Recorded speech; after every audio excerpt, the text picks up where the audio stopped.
Hey everybody, you are tuning in to the Canary Cry News Talk live stream, pre-stream.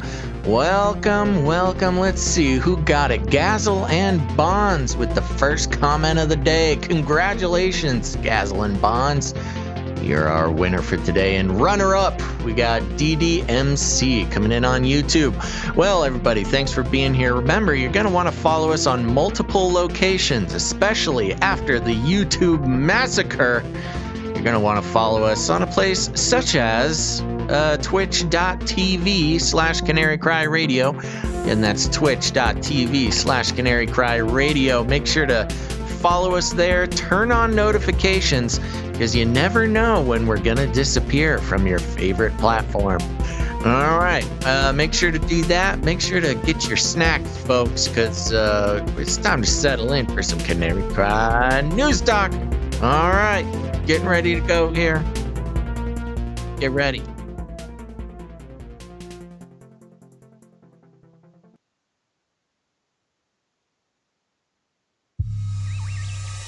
The world is getting crazier. People are acting more and more insane. The end of the world is tomorrow. There's only one thing to do when the world is falling apart. Listen to Basil and Gonz as they discuss this week's news and events through the lens of Bible prophecy. You are listening to Canary Cry News Talk. You're listening to Canary Cry News Talk. Today is October 19th. 2020. This is episode 257, and today, Build Back Better, or 6ETTER. Sorry. Anyways, you know me. I'm your best buddy, Basil. And this is Gonz. Welcome to the podcast where we love Jesus. Not even though we're not high enough to see Jesus. We love Jesus. We love you. We love. It'll make sense for people that listen all the way to the end. I know that. I know, but you don't have to get on my case. Well, it's fun. Yeah. Well, we love Jesus. We love you. We love ourselves. What? Stop talking. I'm trying to do the intro. I've only been doing this for several hundred episodes. Thought you'd figure it out by now. But, I was surprised to see like 10 people on Periscope watching us, but now it's down to 5, so... Thank you, everybody, for joining us. Periscope. Yeah, well, it's one of those issues where people jump on and then they realize Googly Eye Man is there, and then they click off. It's a good filter. Yeah. Okay. So we're in it now. Any new news? It's a new week, Gone. Yeah. It's a busy week for me. What's going on with you? Apparently, I don't have to get tested to be in the hospital now. I was really excited to hear that. All I have to do is wear a mask and I can't leave the room. So once they let me in, I can't go anywhere. But so you're stuck. I'm stuck. You have to witness it all. Well, that's fine. That's what I want. But yeah, no test needed, which is nice. And it's been pretty much 2 weeks since quote unquote contact. And nothing to really. No symptoms. Yeah, no symptoms. So I'm good. I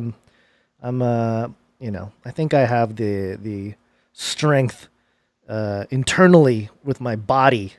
My temple is strong enough to withstand this virus thing, the scamdemic. It's almost as if your body, like a Marvel superhero, has the ability to defend itself against foreign invaders. Oh yeah, maybe Imagine like that. The immune system is strong or something. That's crazy. It's like your superpower.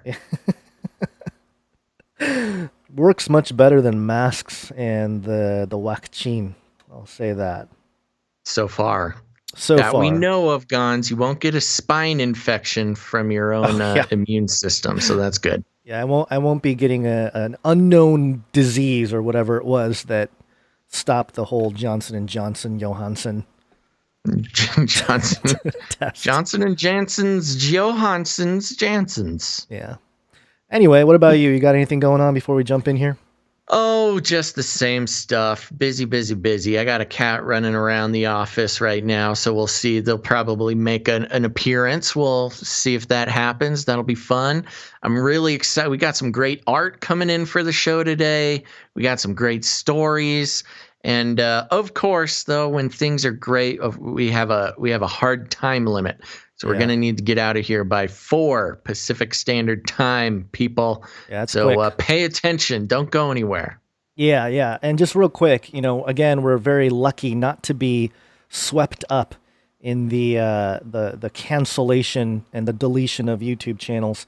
And I do want to mention, I think I confused the algos, and I knew exactly what I was doing here. A few years ago, I published a video titled, "Is Donald Trump the Antichrist?" It's got 444. I don't know if I like that number. 444,000 views right now. And it's published back on December 2nd, 2016. But it's videos like this. I remember when I titled it, I'm like, yeah, this is going to confuse the algos because they're not going to be sure if I'm like pro-Trump or anti-Trump or what am I doing here? Because they're like, oh, they said Antichrist. They're a religious nut. Oh, but they're saying Trump's the Antichrist. Yeah. So wait, maybe we don't want to delete it. Yeah. See, algos. I'm like giving them what they want, but then poison pilling them. Mind controlling the algorithms, folks. That's right. That's what we're good at here. Yeah. Okay, well, I guess we should just jump right into it, huh? Let's do it. Flippy update. Do you want fries with that?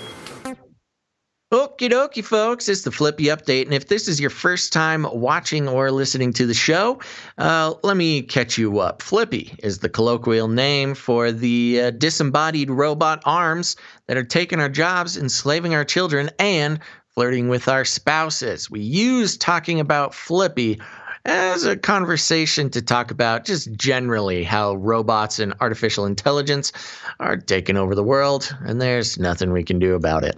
Although, Gons, I don't know if you checked out my Twitter recently. I spent some time looking at how to build EMP devices. I did see that. There's some great DIY EMP devices that can be built quite cheap. But I posted a video on my Twitter, Basil_Rosewater. Follow me, folks. Because was it the Tesla coil gun? Yes, it is a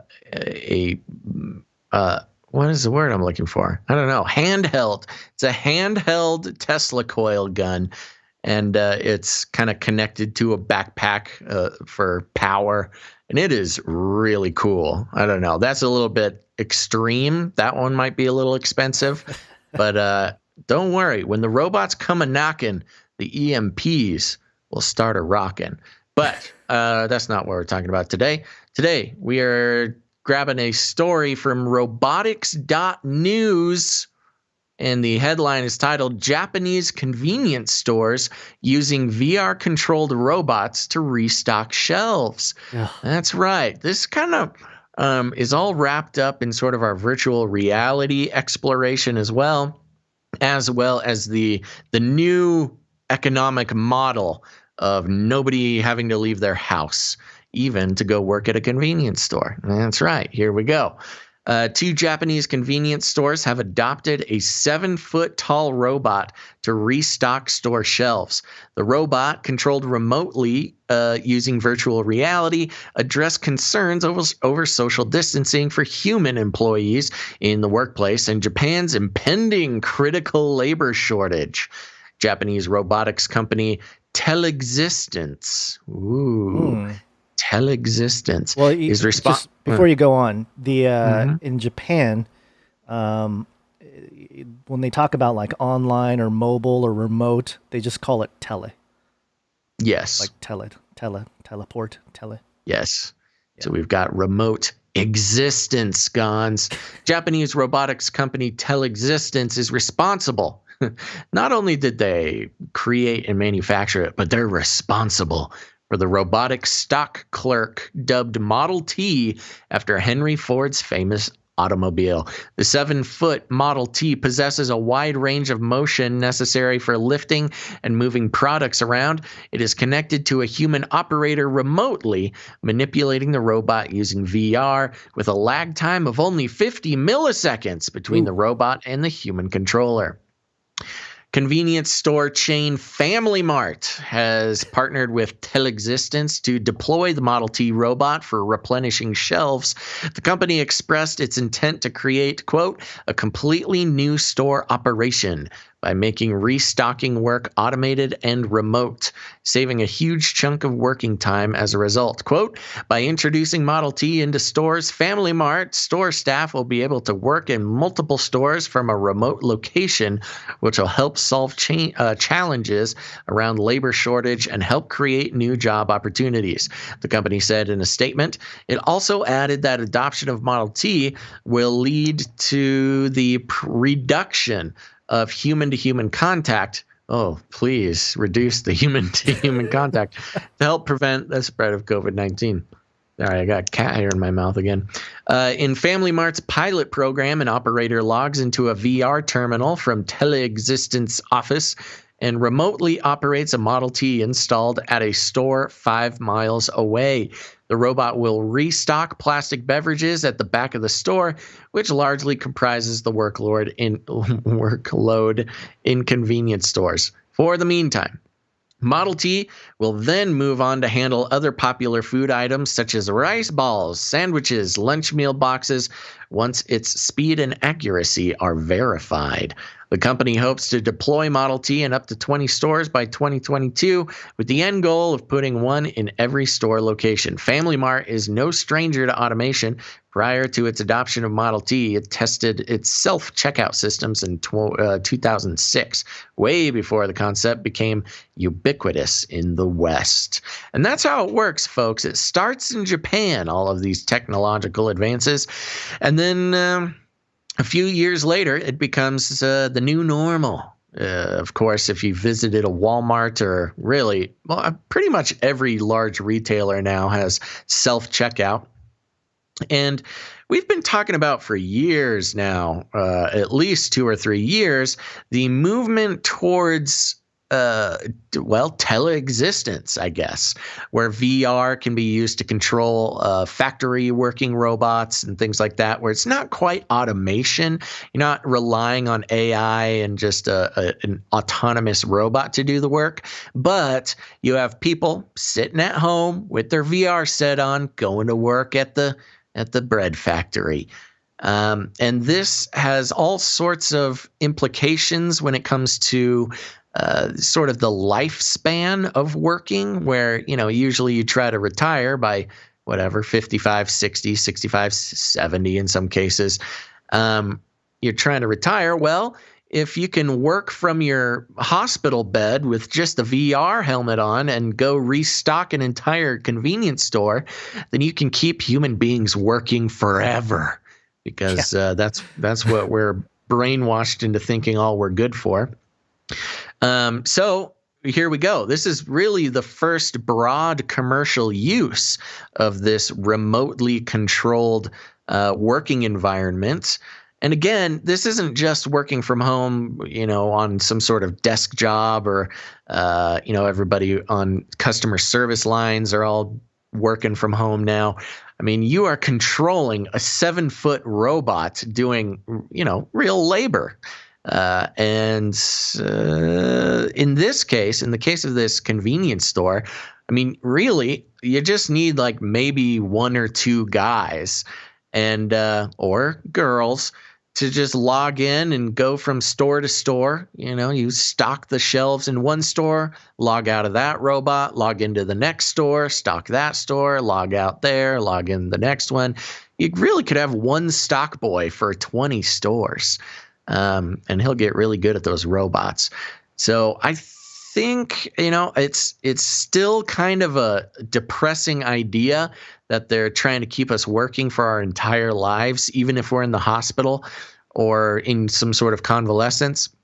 On the other hand, if you're a stock boy who's really good at controlling these robots and you're, stocking you're working 20 robots a day, you probably get a little pay bump. You know, there's some room in the budget to pay this one stock boy a little bit more than he might have been before. But you know, like I said, we've been talking about this concept for years, and here we go. First step to making it a reality, folks. And of course, Gons, it's coming from your homeland. Yeah, great. Yeah, I can picture. Here's a couple of things that come to mind. One, the Japanese culture, pretty ruthless on work, right? They're like workaholics over there. So what's going to happen is, you know, let's say you have this guy, you know, he's really good at the VR thing, and then he calls in Monday. He's like, "Oh, boss, I got in an accident, and I'm paralyzed," and the boss is going to be like, "Get back to work." Yeah, right? Pretty much. I know. Yeah, it's kind of a weird back and forth because, yeah, if you hurt yourself on the job, well, first of all, I think people who have done this kind of labor are not going to complain too much because it can really be backbreaking type stuff. I mean, you're lifting cases of Coca-Cola all day. Rice balls. It's not light. Picking up those rice balls, man, really laborious activity. But yeah, first of all, it's going to cut down on worker incidents. I mean, you just think of the economics of this. You can hire one robot controller instead of 20 stock boys. The robot controller is not going to have to activate some sort of insurance policy if they hurt themselves. No workers' comp needed. And yeah, there you go. And with these millennials, Gons, you know these millennials and their video games.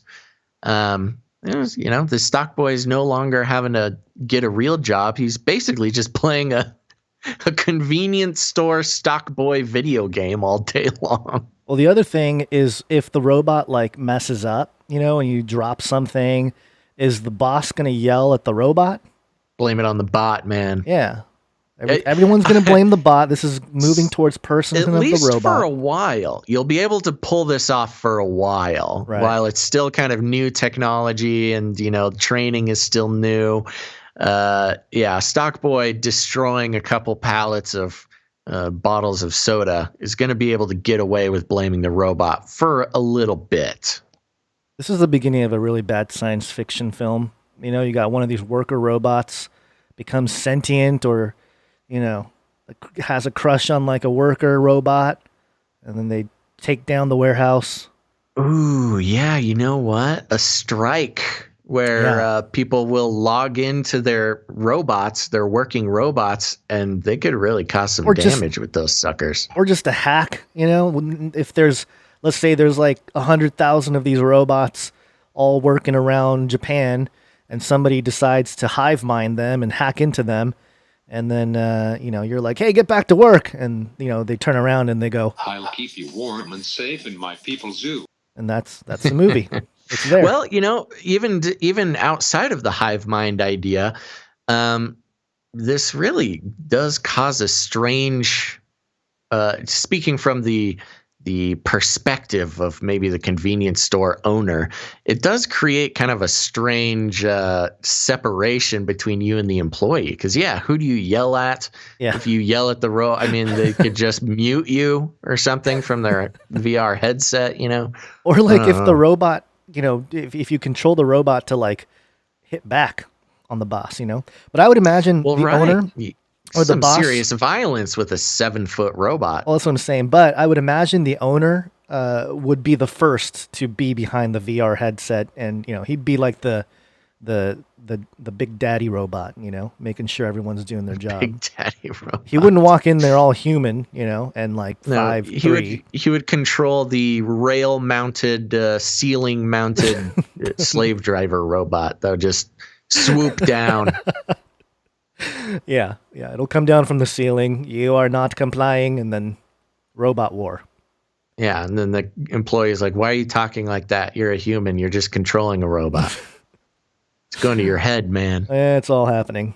Anyways, there you go. That's the update. Actually, for those who've been following the Flippy update for, you know, a few years, this is a pretty big leap in the progress that we've been seeing. This is not just a fun show, Guns. Not just a beacon of light in a dark world of lies.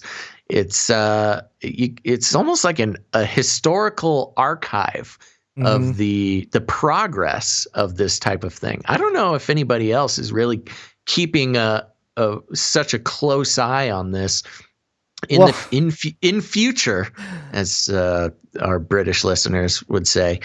There could be historians dissecting episodes of this show following how exactly did the robot revolution begin. Right. Well, yeah, it's the job of the watchman, right? We're all kind of on a watchtower. We can see further out, and we're sort of reporting on what we see on the horizon. It's kind of what we've been doing for a while.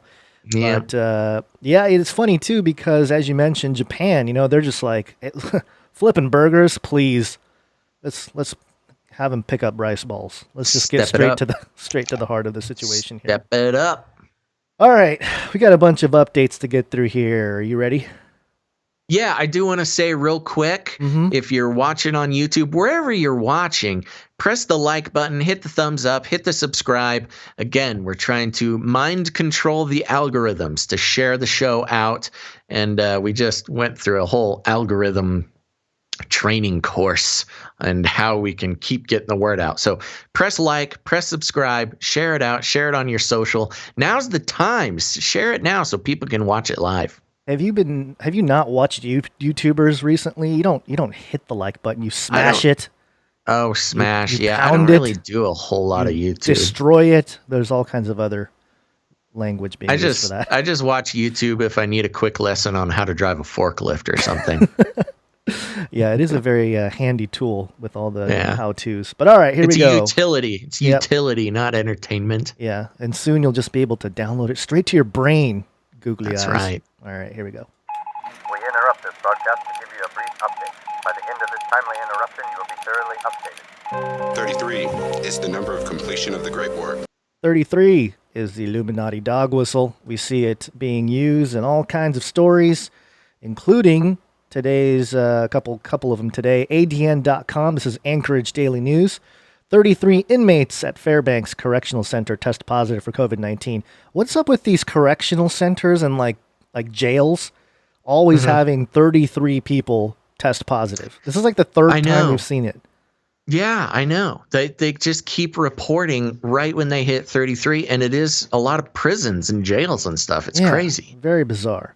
And it's interesting how 32 men and 1 woman was the total count of 33 at this correctional facility. What is this woman doing in this facility? It's either a guard. Yeah, might be a guard. It has to be a guard, or maybe it's a trans person, and they are dead naming her or whatever. Gotta identify them with their right gender pronouns. Who knows? That's a good point. That is interesting. Okay, so there's one update. Here's another one. This is hey guy. What's up, guy?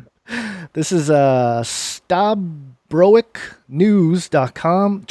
Trinidad seeking vaccines for 33% of population. And it says here, it's interesting, the first sentence of the story, Trinidad and Tobago will receive COVID-19 vaccines for 20% of its population in the first instance after its development. And it's like, well, you just said 33. Why are you talking about 20? You go down a little further, and there's a quote from the guy here. He says, what does that mean for Trinidad and Tobago? 20% of our population is 280,000. In the first chance of the vaccination drive, we will be getting vaccines to vaccinate 280,000 citizens of Trinidad and Tobago. After that, in the second wave of the vaccination drive, they have a second wave of vaccines, Basil. Cabinet has signed on with COVAX to purchase vaccines for 33% of the population. 33% is 462,000. So after we get out first 280,000, we will then get another 182,000 to vaccinate 33% of the population. That is how COVAX facility works. I like how detailed he is and how he shows all the math of how he gets to 33% there. It's very bizarre how he's... It's bringing me back to math class. Not good enough just to have the correct answer. You got to show your work. Show your work, exactly. So there you go. Trinidad people, look out. 33% Trinidad. of you. Isn't that the Bahamas or something? I'm not 100% I want to sure. say I want to say think it's you're in the right. Bahamas, Yeah, but I could be wrong. Okay. Yeah, someone in the chat's going to fix us on that one if it's wrong. But let's move on to the next story. Did you ever have the feeling that you were being watched? This is one of the most ridiculous stories we have today. This is wired.co.uk. Worried Alexa is spying on you? Edward Snowden's head can help. What? Oh, yeah. Look at that. This is a spitting image of Edward Snowden.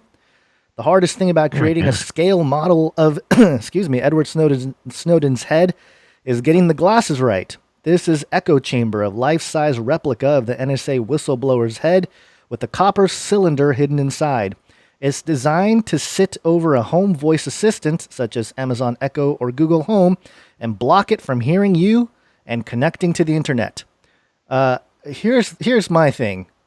Why not just not have one of those devices in your house? Why do you have What is the head? I don't get it. Is that It's a piece of... It's an Alexa cover? Yes, it's a cover to keep you. It's okay. It's designed to sit over a home voice assistant, such as an Amazon Echo or Google Home, and block it from hearing you and connecting to the internet. Oh, that's funny. Yeah. Why wouldn't you just not have it? That's my point. That's exactly my point. It's like, okay, hey, I don't want people spying on me. So let me get this life-size spitting image of Edward Snowden's head to cover the device. Yeah, that's very funny.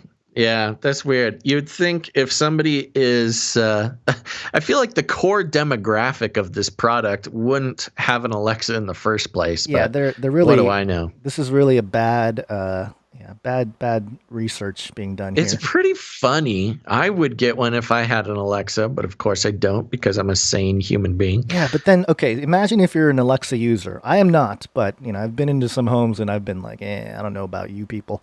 But imagine, you're like, hey, Alexa, who won the game last night? Ah, shoot, hold on, let me move this Snowden head. Let me move this decapitated whistleblower. Yeah. I mean, it's just like more work for you. I mean, the whole point of having one of those things for people, other than the spying from the consumer end is for convenience, right? You don't have to like pull out your phone or go to a computer and sit at Google. You can just ask this spy device all your questions. Well, what's the point if Edward Snowden is blocking it, It's pretty funny. It's a funny product. Maybe, this might be I hope they sell some. It might be a good gift for like your normie friends and be like, hey, yes, that's what it is. It's got to be, that's got to be the demographic. You give it to somebody to make a point. Before we move on, I did want to just mention we have gotten the notification about Biden's text number, and people keep sending it to us. So I just want to mention it real quick. The number that you text to like get on Biden's mailing list or whatever it is, donate or something. The number is 30330 in case anybody here wants to donate to Biden. But yes, it is strangely 2020 divided by 666 is this 30330. There's a decimal point in there somewhere. But yeah, it is pretty weird. Whether or not it's on purpose, it's very specific. It's a really specific number for it to have not been on purpose. And I mean, the thing with the Antichrist spotters is really 666 just has to be related to the Antichrist in some way. There's nothing specific exactly about how it says the number of his name. So people have, a lot of the historicists will, say it was one of the popes back during the Reformation period and stuff. So yeah, the number of his name, whatever, you can use that with different lettering and stuff like that. But yeah, I mean, it just seems to pop up a lot in a lot of different things recently, and it's got to be a spiritual feels like a thing. troll. It's like a troll job, but also like a spiritual thing. Maybe even if people didn't like purposely do it. It could be something like that. But also, the other thing that's funny is, didn't Biden mess it up? You know, he was like, call 330. Yeah. He like messed it up a while ago. I think this was back. I think it was before this number, but yeah. I think it was that number. He's like, email, call 303. You know what it is. You know the call thing. Me.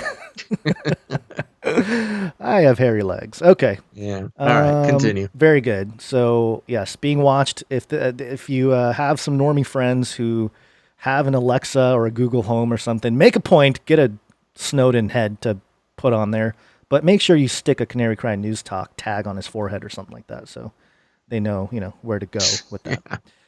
Okay, next up. Called it. I called this, Basil, at the beginning of the whole wear mask and, bubbles and all that kind of stuff. I was saying that Bubble Boy was just a snippet of our future, documentary, so to speak.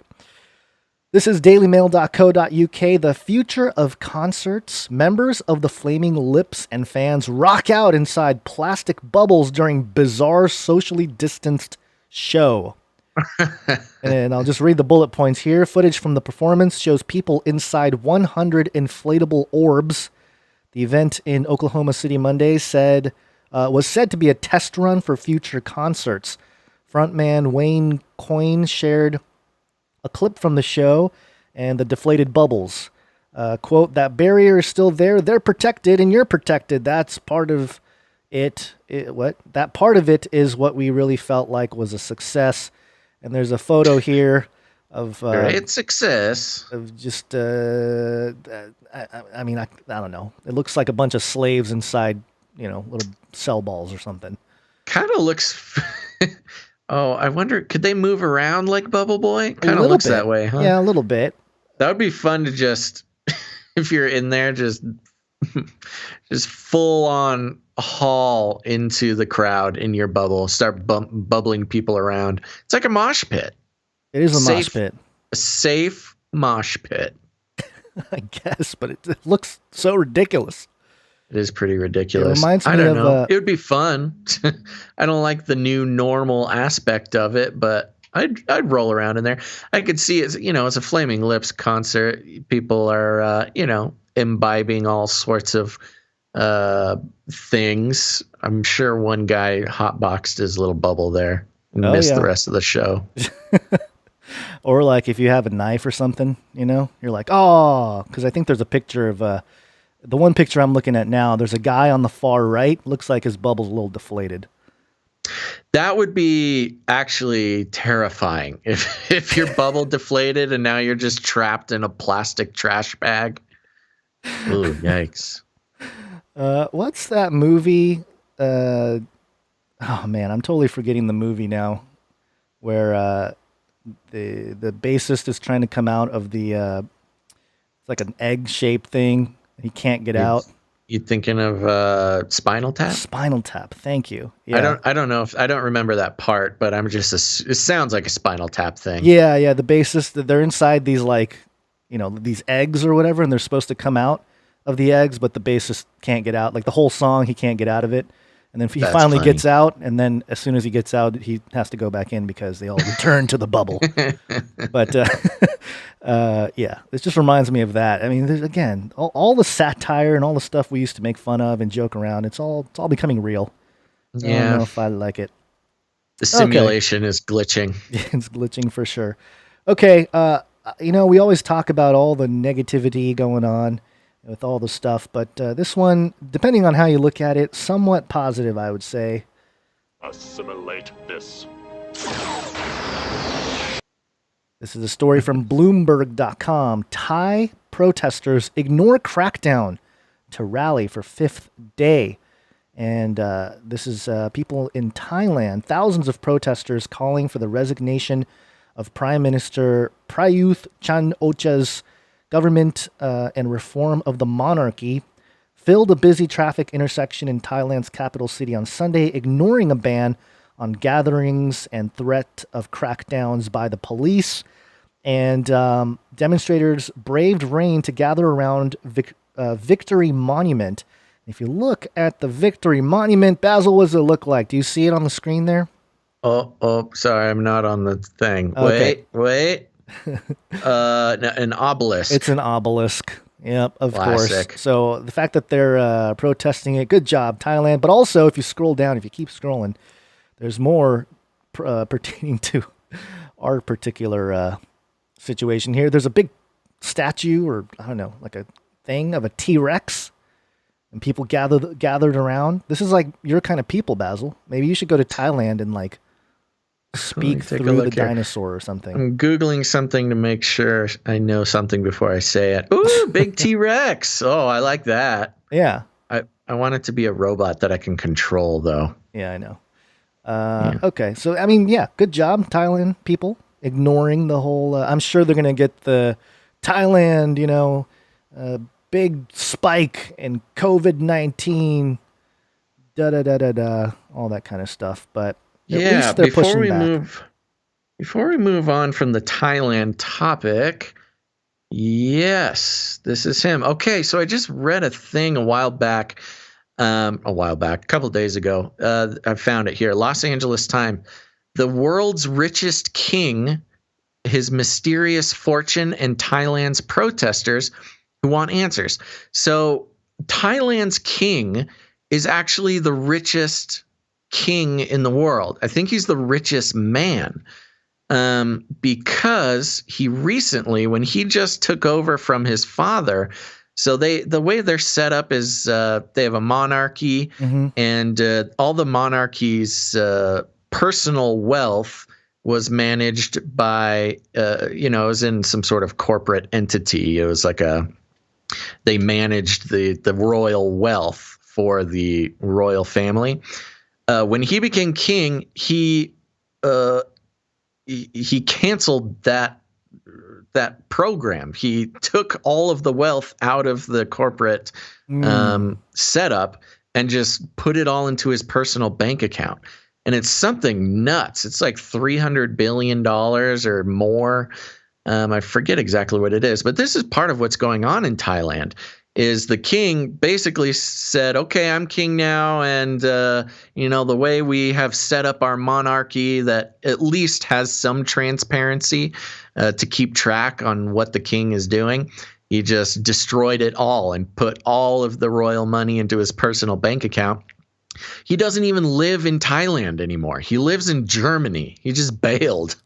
Germany. Tell him to keep an eye on Germany. I know, man. He took he took like the majority of the nation's wealth, put it in his own bank account, and ran to Germany and just rules Thailand from Germany. It's a really crazy story, but that's part of why all these protesters are protesting, because they're like, this guy is out of control. It looks like it's 70 billion, and he's the richest monarch. So, is that what it is? Yeah, not the richest man. Not he's the richest monarch. Yeah, richest monarch. So, I mean, still pretty rich, but yeah. Yeah, I mean, there you go. It's good for the people of Thailand to at least step up and do it in a peaceful way. I don't think they're getting violent over there, but well, how else are you going to take down a monarch who lives in Germany? This is where the robot war is going to start, because the monarch is just going to unleash like VR robots over in Thailand. Dude, he probably already rules that way. He's probably got a little PlayStation controller there, and he can just control the police and the drones and everything. Yeah. Yeah. I don't know. Funky story. If you're looking for an interesting thing to learn about today, after the show, Google Thailand's king. Very weird thing going on over there. Yeah. Interesting. All right. Okay. One more quick update here. You don't know what you're looking at. What's driving that thing? It's not a space alien. Aliens. It's unidentified. Or an asteroid. FoxNews.com. Asteroid could strike Earth day prior to election. Astrophysicist Neil deGrasse Tyson says. Aliens. Oh, well, if he says it. Must be true. Space rock the size of a refrigerator traveling at 25,000 miles per hour won't cause serious damage, scientist says. Okay. I like this. I like this article here. That's one way to rock the vote. Hey. An asteroid with a diameter the size of a refrigerator could strike the Earth the day before the November election, according to celebrity scientist Neil deGrasse Tyson. But it's not embarrassing. It is. It's kind of What decriminalized. an embarrassing way to be described. If I was Neil deGrasse Tyson, that would be an insult. But problem is, he's probably stoked on it, and that's wrong. That's what's wrong. Yeah, but it's not large enough to do any serious damage. It's just a little baby asteroid, a little refrigerator baby asteroid. Yeah, it's not big enough to cause harm, blah, blah, blah. Okay, all right, well, world's going to end, folks, the day before the election. We'll see where this refrigerator lands before the election. Yeah. Should we take bets? Should we make predictions on where that refrigerator is going to land? I'm sure if they know where it is, they kind of have an idea of where it's going to be, right? Yeah. I'm going to guess ocean. That's my prediction. That's a pretty safe guess. Okay. Pretty safe guess. I'm going to say Australia. Oh, they have enough problems, man. Just sounds like something would happen in Australia. Poor Australia. Sorry, Australian listeners. I was just chatting with one of our Australian listeners right before the show. Yeah. Okay. Those are the quick updates. Are you ready to go for one of our stories ready. here? All right, here we go. Yeah. We are in deep fake. We're in deep fake, people. All right, this is kind of another called it, but let's get into it before we pat ourselves too hard on the back here. This is from tech.hindustan Times. Hindustan. The article is titled, "Your smartphone would soon be able to identify deepfakes even before they are made." What? Oh, How can you detect it before they're even made? Oh, yeah. Oh, yeah. That's right. And the article reads, "Deepfakes are one of the most critical problems being faced by the digital world. They not only spread mistrust, but they also help in expanding the outreach of fake news." The vocabulary is kind of funny because it's translated here, but now a new company has devised an ingenious method that can be used for identifying deepfakes right at the beginning. That is, when an individual is capturing images and videos for the same. TruePic. Enter TruePic. You skipped the sentence. Oh my gosh. Enter TruePic. TruePic has developed a technology that is embedded in a smartphone. This technology generates a digital signature of and cryptographically, I think is what they meant, sealed provenance information of the images and videos captured using the phone.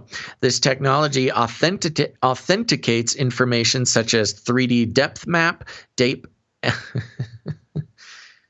and time, geolocation, time the image video was captured, and the time it was edited to determine if the image has been manipulated. The company has partnered with Qualcomm, and it has embedded its technology called TruePic Foresight technology in the company's Snapdragon 865 5G mobile platform, and it takes advantage of the chipset's underlying hardware security. The company says that its technology leverages the cutting-edge hardware security features of Snapdragon 865, including the secure hardware pipeline of the Qualcomm Spectra Camera 480 image signal processor, which is resistant to image data and operational control tampering. The company's technology provides a new secure capture mode in the device's native camera app. Engaging this mode and pressing the capture button produces a digital photo that contains cryptographically sealed provenance data, formatted in accordance with emergent open standards.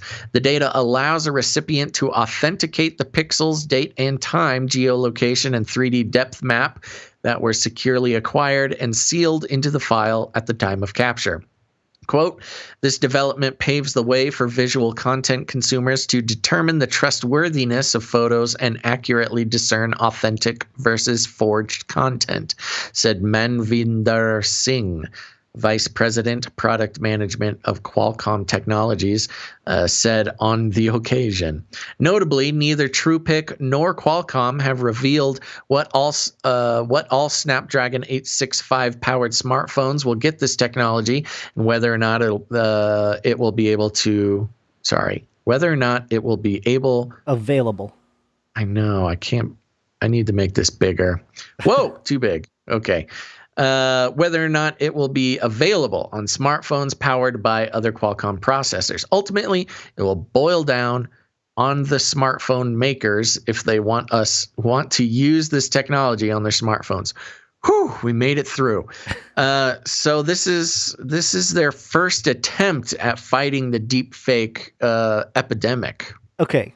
Does that not just sound like regular metadata of a photo? It just sounds like metadata. Yeah. So how is it? It is all on metadata, but it sounds like it'll just have like an extra little confirmation that it's not a deep fake. But I don't know exactly how that works. I mean, we're not the smartest guys in the world, but we're more up to date than most, I'd say, on how this kind of technology works. But yeah, this doesn't sound as exciting as they, I think, want the layperson to think it is. Well, this assumes that every single picture that will ever be taken, it would only work after a certain point where, there's an influx of quote unquote natural unedited pictures to like flood the whole notion of pictures, or the whole market, not the market, but like all the existing pictures.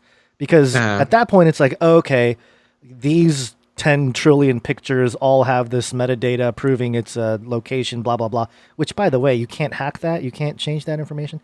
But anyway, you certainly can. For the principle, yeah. There's apps you can get right now to manipulate for free on the App Store. You can get apps that manipulate metadata. Right. Metadata, unfortunately, is no longer a useful, truth-telling piece of information, which is especially funny because with all the Hunter Biden stuff coming out, there's all these people saying, oh, the metadata, there's no metadata on the emails. Yeah, you can delete metadata, and if you're Hunter Biden and doing sketchy stuff, you're going to be deleting your metadata anyways. Right, yeah. So I don't see how this really helps fight deep fakes. It's optics. It's all optics. Don't worry, folks. We will protect you from the evil deep fakes. And so you can know everything on your phone is not fake news. They should just have an app that sticks googly eyes on everything. Oh, maybe they already have that.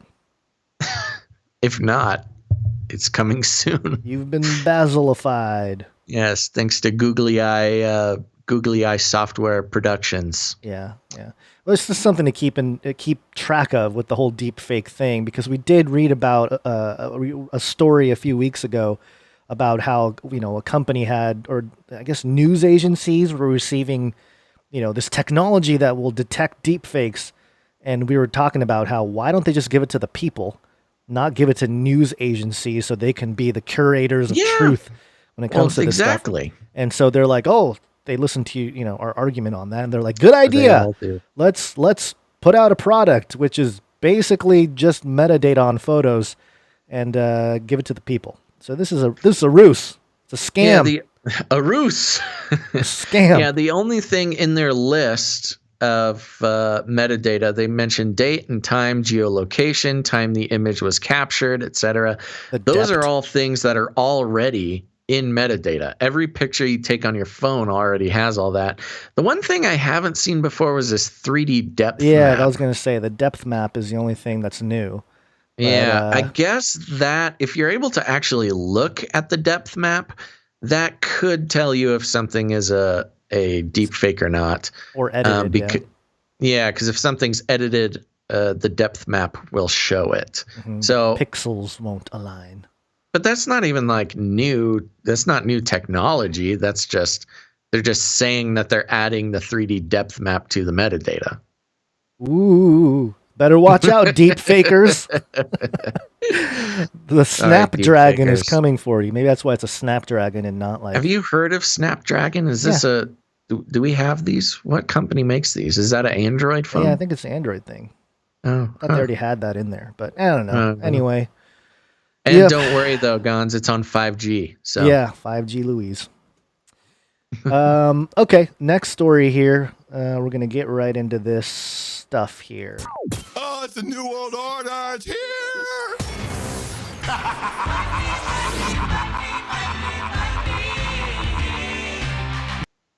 This is IMF.org. This is the International Monetary Fund, a speech titled A New Bretton Woods Moment by Kristalina Georgieva, IMF Managing Director. And here's what it says. Introduction. What's up? That's the International Monetary Fund. What did I say? You just said IMF, but I was just catching people up. Oh, I thought I mentioned International Monetary Fund. Maybe not. But Maybe anyway. you did. I wasn't listening. Introduction, a sisterhood and brotherhood of humanity. Oh, my God. And we can play the video, which basically outlines this whole document here. But I'll read a little bit, and then we don't have to get into every detail here. But some of the main points. I first want to thank Dr. Ernest Kwamina Addison for his excellent remarks and contributions as chairman of the IMF Board of Governors, reflecting on the dramatic change in the world over the last year. I paid a visit to the Bretton Woods, New Hampshire, where 44 men signed our Articles of Agreement in 1944. Our founders faced two massive tasks: to deal with the immediate devastation caused by the war, World War II, and to lay the foundation for a more peaceful and prosperous post-war world. Did it work, Basil? Yeah, everything's fine. Bretton Woods 1944 worked out? Okay. At the conclusion of the conference, John Maynard Keynes captured the significance of international cooperation as hope for the world. Quote, "If we can continue, the brotherhood of man will have become more than a phrase," he said. As we look forward to welcoming Andorra as our 190th member, the work of the IMF is testament to the values of cooperation and solidarity on which sisterhood and brotherhood of humanity is built. Today, we face a new Bretton Woods moment. A pandemic that has already cost more than 1 million lives. Maybe. An economic calamity that will make the world economy 4.4% smaller this year and strip an estimated 11 trillion of output by next year. An untold human desperation in the face of huge disruption and rising poverty for the first time in decades. Once again, we face two massive tasks: to fight the crisis of today and build a better tomorrow. Ooh. We know what action must be taken right now. A durable economic recovery is only possible if we beat the pandemic. Health measures must remain a priority. I urge you to support production and distribution of effective therapies and vaccines to ensure that all countries have access. I also urge you to continue support of workers, for workers and businesses until a durable exit from the health crisis. This is such a ruse. We have seen global fiscal action of $12 trillion. Major central banks have expanded balance sheets by $7.5 trillion. These synchronized measures have prevented the destructive macro-financial feedback we saw in previous crises. But almost all countries are still hurting, especially emerging markets and developing economies.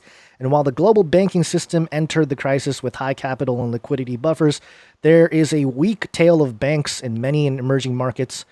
We must take measures to prevent the buildup of financial risks over the medium term. We face what I have called a long ascent for global economy, a climb that will be difficult, uneven, uncertain, and prone to setbacks. But it is a climb up, and we will have a chance to address some persistent problems: low productivity, slow growth, high inequality, a looming climate crisis. We can do better than build back the pre-pandemic world. We can build forward to a world that is more resilient, sustainable, and inclusive. And they have these imperatives here: the economic policies, the policies for the people, and part of the policies for the people, and then climate change for the third one. But she gets into quite a bit of the digitization of everything. This is part of the Great Reset. This is like the getting the digital dollar out there. The digital yuan is already unleashed in China, and this is the point, Basil, that we've kind of been looking at in terms of how are they going to do this? How are they going to reset everything, without just like allowing the debt to cancel or something? And I think this is a big move for the IMF to start saying, hey, we're going to digitize everything. We're going to create a digital economy. The young people like the digital, so we're going to do it. And this is part of the reason why we named the episode Build Back Better. She sort of says that we can do better than build back the pre-pandemic world. She kind of sneaks it in there. And if you're no agenda, the Build Back Better. Yeah, we can do better than build back. But build back better is a phrase that's been used by the Agenda 21, World Health Organization, UN Sustainable Development stuff, the 2030 Sustainable Development Agenda. And it's been used by world leaders all around. No Agenda has been tracking it. But also in recent months, Democrats have been using it. And I think Biden used it recently and stuff like that. Yeah, well, it was Biden's official slogan for a while, but I've noticed they've stopped pushing it. I think they noticed that the people were catching on. Yeah, a little too obvious. Yeah, it was like, for the past year or so for his I think they were using it even before the pandemic, although I would have to check on that. But it's been a long-standing, at least a year or so for Biden. But I think once people started noticing that, world leaders all over the world were using the term, he kind of backed off. Yeah, especially when the accusations are like, he's a globalist. It's like, no, I'm not. But then, but maybe he stole it. But, one thing to take a look at here, and I don't know if you've ever looked at this, Basil, but this is the debt clock, usdebtclock.org. Yeah. And it shows the U.S. national debt in real time. Yeah. And, man, if I can just, get a little bit of that, just don't go to debt. Just have it go to the Canary Cry News Talk. None of Treasury. It matters. None of it matters. But it's crazy. Fake. What are we at now? 27 trillion? $27 trillion of U.S. national debt. That's $82,000 per citizen. That's $217,000 of debt per taxpayer. And U.S. federal spending is at $6.5 trillion. Yeah, it goes on. But this is ridiculous. This is out of control. This is ridiculous. This is out of control, the amount of money. Yeah, but none of this money means anything to these people anymore. It's just kind of a scare tactic or some sort of spell or something. Well, because it used to be that this actually meant something and we could actually pay it back, make a dent in it. But that's like more money. I forget what the number was of like how much money actually exists in the world. And that's got to be getting pretty close. There's a lot more when it comes to derivatives. There's like yes, but you don't count derivatives. Yeah, I think it's like 110 trillion or something. I don't know. Don't quote me on that. But also, part of the digitization with the IMF saying like, hey, we're going to digitize everything, and a lot of the CBDCs, the central bank digital currencies that are going to unleash in different nations, this is going to devalue the dollar even more. This is an opportunity for all those countries to get out of the dollar, which is freaky for Americans because now the money's going to just, it's going to lose even more of its value. Yeah. Do you know why that's not going to happen? Why? Because we have all the guns. Sure. Trust me. I understand what you're saying. Remember the last countries? Shall we list the last leaders throughout the world who tried to get away from the dollar as their backup currency or whatever it's called? The reserve Gaddafi, currency. Saddam Hussein. No. You try to get away from the dollar, there's suddenly an uptick of terrorist activity in your country, and the boys will come in and take care of that real quick. Well, I get what you're saying, but also I don't see it as a difference, so to speak. If we're going to go to a digital dollar anyway, and everything's based on a digital. Well, this is a good conversation. I don't think that the digital dollar will be counted against USD.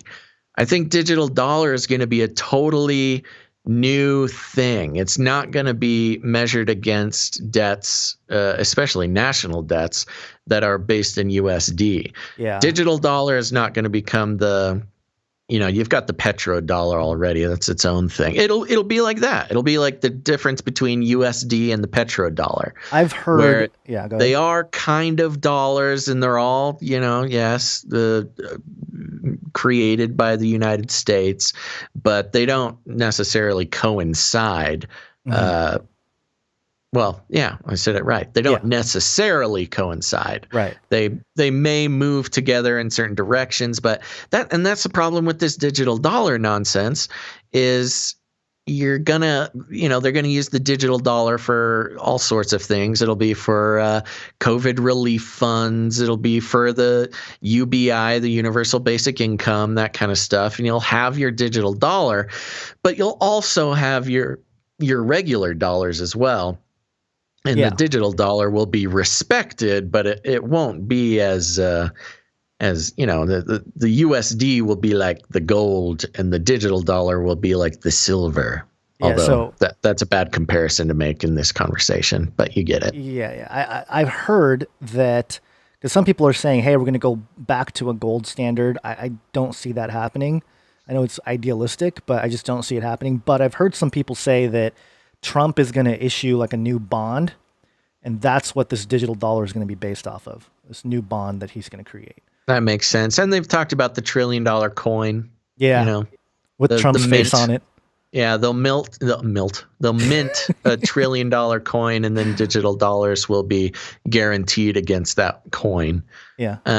But yeah, I don't know. It's all funky, man. That's why we'll never go back to the gold standard, because we can't. Yeah, There would be no way. There's not enough gold to secure all the U.S. dollars that exist now. That was the whole problem. Well, unless the price of gold goes to whatever, 100,000 an ounce or something.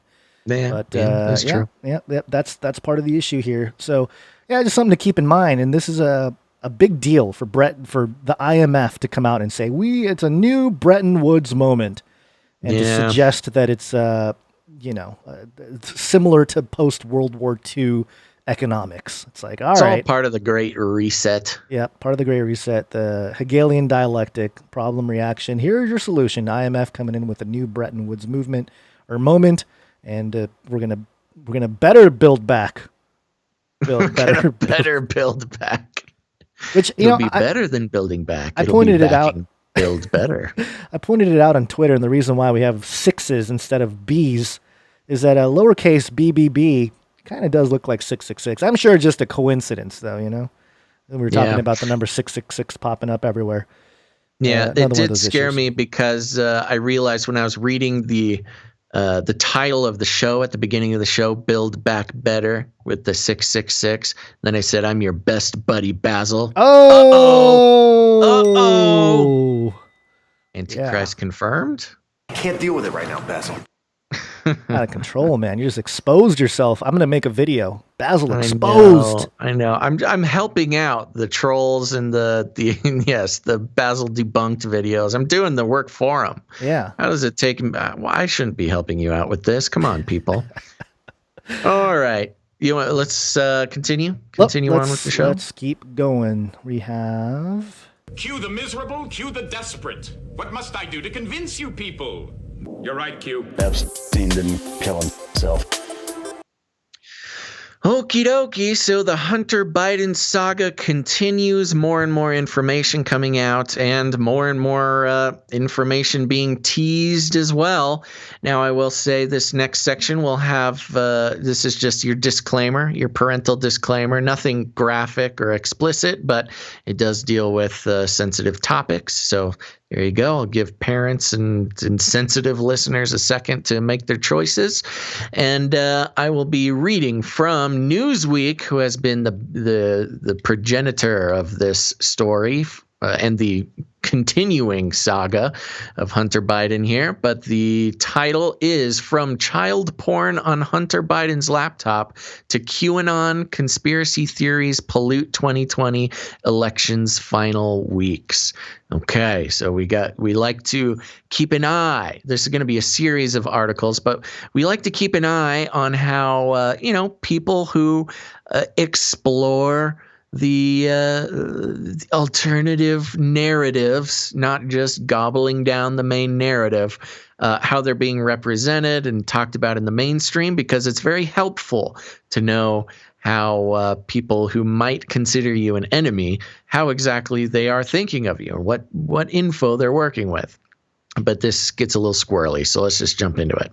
With just 15 days until the presidential election on November 3rd, conspiracy theories have played a major part in the campaign, and they are likely to stay on the radar as the 2020 contest nears its end. Yeah, right. That's the most optimistic sentence I've ever read. As President Donald Trump trails former Vice President Joe Biden in national polls, the Republican and some of his prominent allies have shared unfounded conspiracy theories about the Democrat. There have also been conspiracy theories aimed at Trump by some of his critics, especially following his positive test for coronavirus earlier this month. Here are some of the most prominent conspiracies in the run-up to the election.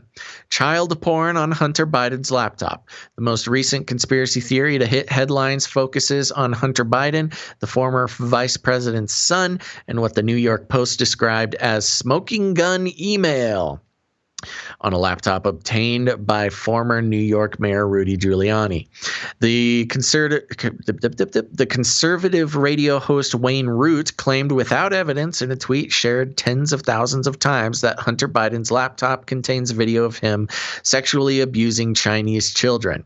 The email at the center of the story allegedly shows Hunter Biden arranging a meeting between his father and a member of the board of Burisma, Vadim Pozharsky. Burisma is a Ukrainian energy company. Biden's son was also a member of the board. The Post carried a photo of the email, but the contents of the laptop have not been seen by other news outlets. The Biden campaign said a review of the former vice president's schedule for that time period showed no such meeting took place. CBS News interviewed the owner of a Delaware computer repair store, John Paul McIsaac. Oh, I thought that was an L. Sorry, I thought the capital I was an L. But McIsaac, who reportedly gave the laptop to Giuliani. McIsaac said he was not able to confirm it was Hunter Biden who dropped off the laptop because he is legally blind. Whoa, that's a new twist in the story I've not heard yet. Oh, I've heard that from the lefties. They were all saying CBS. that. How does he even know? He's a blind guy. That's ableist, man. I know, Come on. I know. Good So liberals can't insensitive. be ableist. Yeah. CBS News reported on October 16th that McIsaac contradicted himself over the course of the 2-hour interview, and his answers raised, quote, even more questions about the veracity of how this supposed laptop became public. Notice they don't mention the contradictions. They just say Right. CBS News reported the contradictions, but Yes. not worthy enough apparently to mention what they were. But go ahead. Yes. Senator Ron Johnson, I'm seeing people in the chat reacting to something I said. I didn't say anything wacky, did I? I don't think so. Senator Ron Johnson fueled speculation in an interview on Fox News on October 18th that there was child pornography on Hunter Biden's alleged laptop, though this appears to be contradicted by McIsaac's comments. The shop owner said he did not see child pornography on the computer. He's Quote, blind. How would he see it? Sorry, go ahead. It's very convenient that he's blind. Quote, I don't want to speculate other than to say I really think we're just scratching the surface, Johnson said. Quote, yes, I've heard all kinds of things that I think will probably be revealed over the next few days. There's a treasure trove of emails and video and pictures. Has Hunter Biden come out and said anything? I don't think he said anything. And do you want to play this Fox clip here? Because the hostess here says something that I think I saw on Reddit and stuff, but apparently this is what's going Here on on here. Sunday Morning Futures, there is more to come, and there is further analysis of the subpoena's handwriting, and it suggests that the subpoena was served by an FBI agent who his name is Joshua Wilson, and over the last 5 years, he has been working on child pornography issues. Connect the dots. If an FBI agent is working on child pornography issues for 5 years, why is he subpoenaing the laptop of Hunter Biden? Is there a connection here? Should this suggest that there's a child pornography issue here on that laptop? She's really excited. She's yelling so loud. This is Fox News, so this is big time. This is a big story for Fox. Okay. This is like this is like the P tapes for Fox. Yeah, you're right. Let me go on. Laptop. Well, I think you just made the connection. Again, this is what the FBI I think has to come clean about. This isn't a standard investigation where if the FBI doesn't indict somebody that everything remains confidential. This is something that, as we were talking about, relates to national security. And if there's criminal activity involved that could be tied to Hunter Biden or his business associates, or even possibly tied back to other members of the Biden family, and as some of these emails indicate that Joe Biden was fully aware of this. He was taking his 10% cut or requiring 50% from his family member's salary. This needs to be known before Americans go to the polls. So was the FBI agent who served the subpoena investigating child pornography, Senator? Well, you just read the news report. I can't comment any further. I don't want to speculate other than to say that what I said publicly before, our report uncovered so many troubling connections, so many things that need to be investigated that I really think we're just scratching the surface. And yes, I've heard all kinds of things that I think will probably be revealed over the next few days.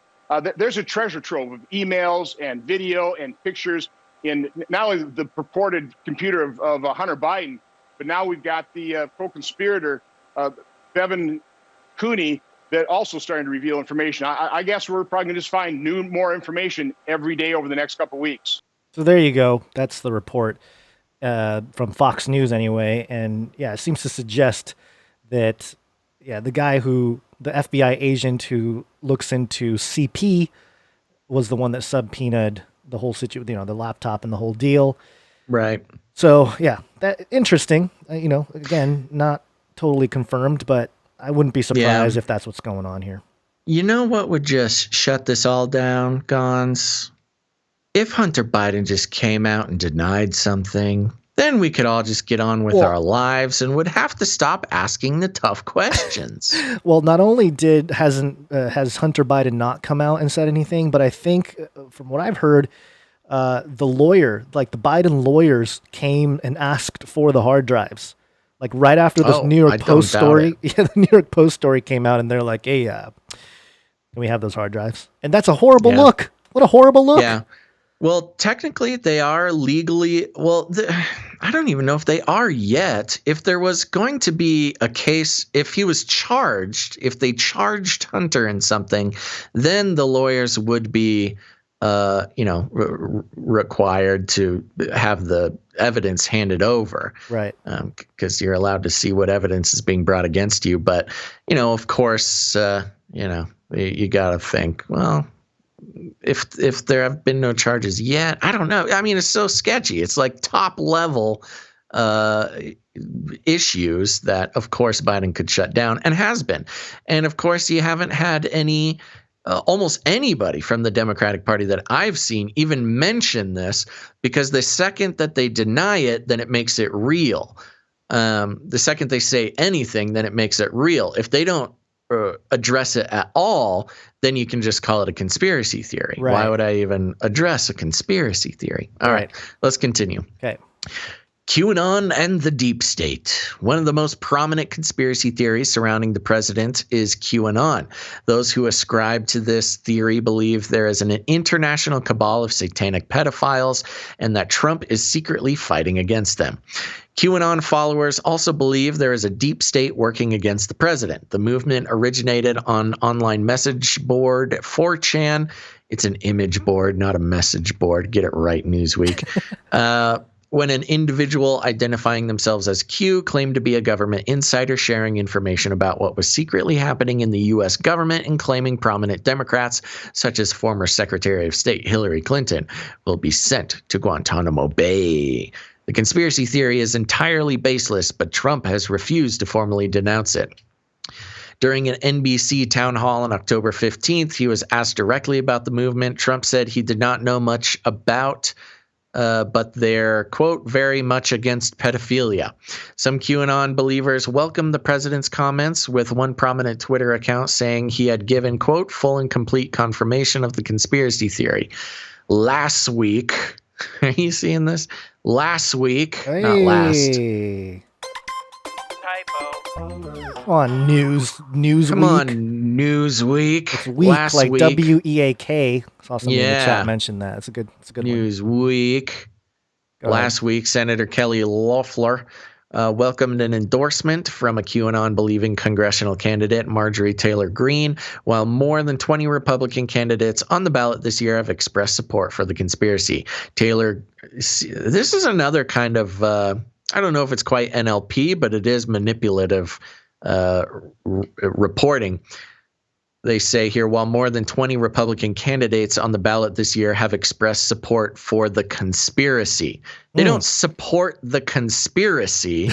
They don't even, you can't even support a conspiracy theory. Evidence supports a conspiracy theory. You can say they have expressed interest or expressed I don't know, a belief in the conspiracy theory or the conspiracy, but and 20 candidates do not express support for satanic pedophiles. Right. Anyways, Taylor Greene, who's running in Georgia's 14th district, is almost certain to be elected. 17 Republican members of the House of Representatives voted against a resolution condemning QAnon on October 2nd. Joe Biden and Jeffrey Epstein. And now this is where things get squirrely. One recent conspiracy theory attempts to link Biden and convicted sex offender. He's cooked. Convicted sex offender Jeffrey Epstein, who died in prison in 2019, posts on social media claimed Biden owned a private island near property once owned by Epstein. The conspiracy has been widely debunked, and there is no evidence Biden has ever owned an island. His brother James purchased an acre of land on Water Island in the U.S. Virgin Islands in 2005. Epstein's island home was on Little St. James in the same island group. The former VP has vacationed on a different part of Water Island in the past, but there is no evidence of property ownership. Analysis by Newsweek suggests the baseless claims can be traced to niche online communities, including QAnon. Niche online communities. It's like a boutique online community. The president's son, Donald Trump Jr., has shared posts on Instagram which insinuate that Biden is a pedophile. There's no credible evidence to support this allegation against Biden, as has been pointed out by PolitiFact. Oh, PolitiFact. Yeah, great.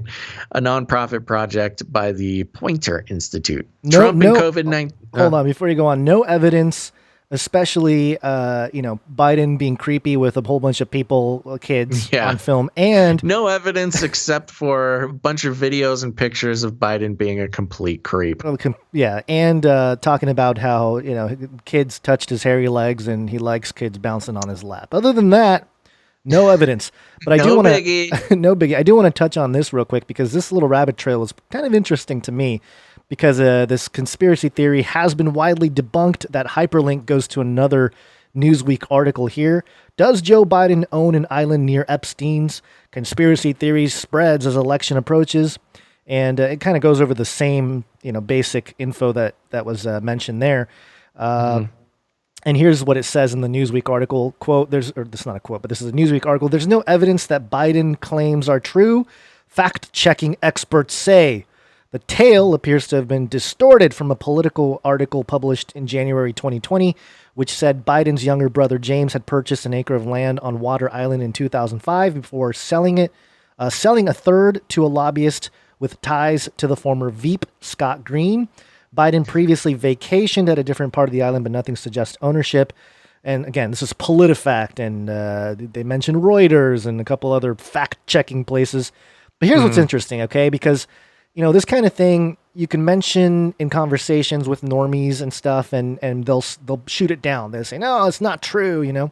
And you go to the Snopes here, and the Snopes article from August 13th is Joe Biden owned an island in the Caribbean, and they conclude false. But then they talk about how his brother James owned, a piece from Water Island, or small property in Water Island. And so I was curious, okay? I was like, all right, how far is this Water Island from Little St. James, which is where the Epstein stuff is? And so I went to Google Maps and I did a little measuring thing. 8 miles. 8 miles. Okay, so that's not that much. And I get it. The Caribbean, you know, small island, so there's not a whole lot there anyway. But 8 miles, and the other part of this is the connection to what's her name? Was this the one that had the submarine? Yes, thing? Ghislaine Maxwell. Okay, so Ghislaine, this is a New York Times article from August 14th. Whatever happened to Ghislaine Maxwell's plan to save the oceans? And it talks about this story of how Ghislaine was speaking at the Council on Foreign Relations in Washington, D.C. She was there in her capacity as the founder of the Terra Mar Project, an ocean conservation group she started in 2012. And she mentions how she wanted to find she started, going on submarine trips and stuff underwater. And she started finding like remains, like human, what is it? Hold on, I put a highlight here. There was even a submarine put aboard Plan B. Plan B was the name of the yacht that Ted White, the tech billionaire who co-founded Gateway Inc., became Miss Maxwell's boyfriend after she broke up with Mr. Epstein. And on the Plan B yacht was a submarine. And there was even, and it says here, there was even a submarine put aboard Plan B that Miss Maxwell knew how to pilot. She began deep sea diving, which she said is how she had discovered human-made debris all over the ocean floor. And what does it say here? 4 people remember Miss Maxwell talking of journeying to the center of the Pacific Ocean in an attempt to find, she said, Amelia Earhart's plane and body. Kind of interesting, talking about like human. She says human-based debris, or the article says human-based debris or human-made debris. But when I first read that, I was like, oh, whoa, like human debris? I was like, oh, no, human-made debris. But then she talks about, I'm going to find Amelia Earhart's body. Yeah, and it kind of made me think like, okay, is she finding other bodies down there? And this would be a very, very, very easy way to hide bodies as well. And if you know how to get in a submarine and just like toss out bodies you don't need anymore or whatever, plus you're on international waters, so technically you can't be tried by a particular nation. And there's a lot of like loophole type stuff that goes into this conspiracy theory. So I just wanted to share with you the Snopes article that denies that Joe Biden never owned this island, but confirms that his brother did, and that the island is only 8 miles from Epstein's little hub there. And that the article even mentions that Joe Biden had visited the Caribbean in the past. So, he doesn't have to necessarily own it, but he has family who owns it. And if you're buying any kind of real estate out there, you're probably talking to similar people. You're in the same elite circles at the very least. And then on top of it, add the Ghislaine Maxwell submarine thing, and an 8-mile submarine trip is probably not that difficult to do, between these two locations here. So anyway, just a little rabbit trail to go down. And again, the New York Times article talking about Ghislaine Maxwell's plan to save the oceans and her company Terra Mar. And again, because it's a lot of stuff that like conspiracy fringe people are peddling out there and coming to conclusions about. And it's one of those things where you don't have to come to a hard conclusion, but you can, kind of at least show the dots that people are connecting to suggest that people are coming, the reason why people are coming to that conclusion and how it ties to Joe Biden. So there you go. Well, and that's part of the whole thing too, which is you don't necessarily have to debunk a conspiracy theory if you simply debunk an incorrect the straw man representation of it. Yeah. The fact of the matter is, it doesn't really matter to the conspiracy theory if Biden himself owns the property or not. Yeah, right. Biden's brother owning the property is fine. Like, it doesn't really matter if Biden owned it or not. If Biden's brother owned it and it's 8 miles from Epstein's Island. And of course, the extension of that theory is we all know the Epstein flight logs and all the names on the Epstein flight logs. There are names that you would expect to be on the flight logs that are not. And the idea, the theory, again, I have no evidence to back this up, but the theory would be you could take a different plane or a boat to what is it called? Little Waters Island or something? Water Island. I forget. Yeah, Water Island, and then just take a little 8-mile submarine trip over to Epstein's Island, and boom, you can't be traced to the island. Right. But I do want to make a quick correction. I talked about at the beginning of the article how Newsweek was the one putting out the stories of the Hunter Biden emails. That's incorrect. It's the New York Post that put those out. Yeah. So I don't know. I don't even know if it's worth going through the rest of these. I don't think so. Go into Trump and COVID-19, debunking how he's not faking his illness, the conspiracy theory that he's faking it. Then they do go into the tech companies suppressing conservatives. But, it's all kind of the same stuff. There's no evidence of this. Okay, if you say so. Well, that's what it is. To say there's no evidence is lie. It's a blatant lie because there is evidence. Yeah. You don't have to come to the hard conclusions that people are peddling out there necessarily, but to suggest there's no evidence is flat out wrong. So there you go. Newsweek coming out trying to debunk all the conspiracies in one article.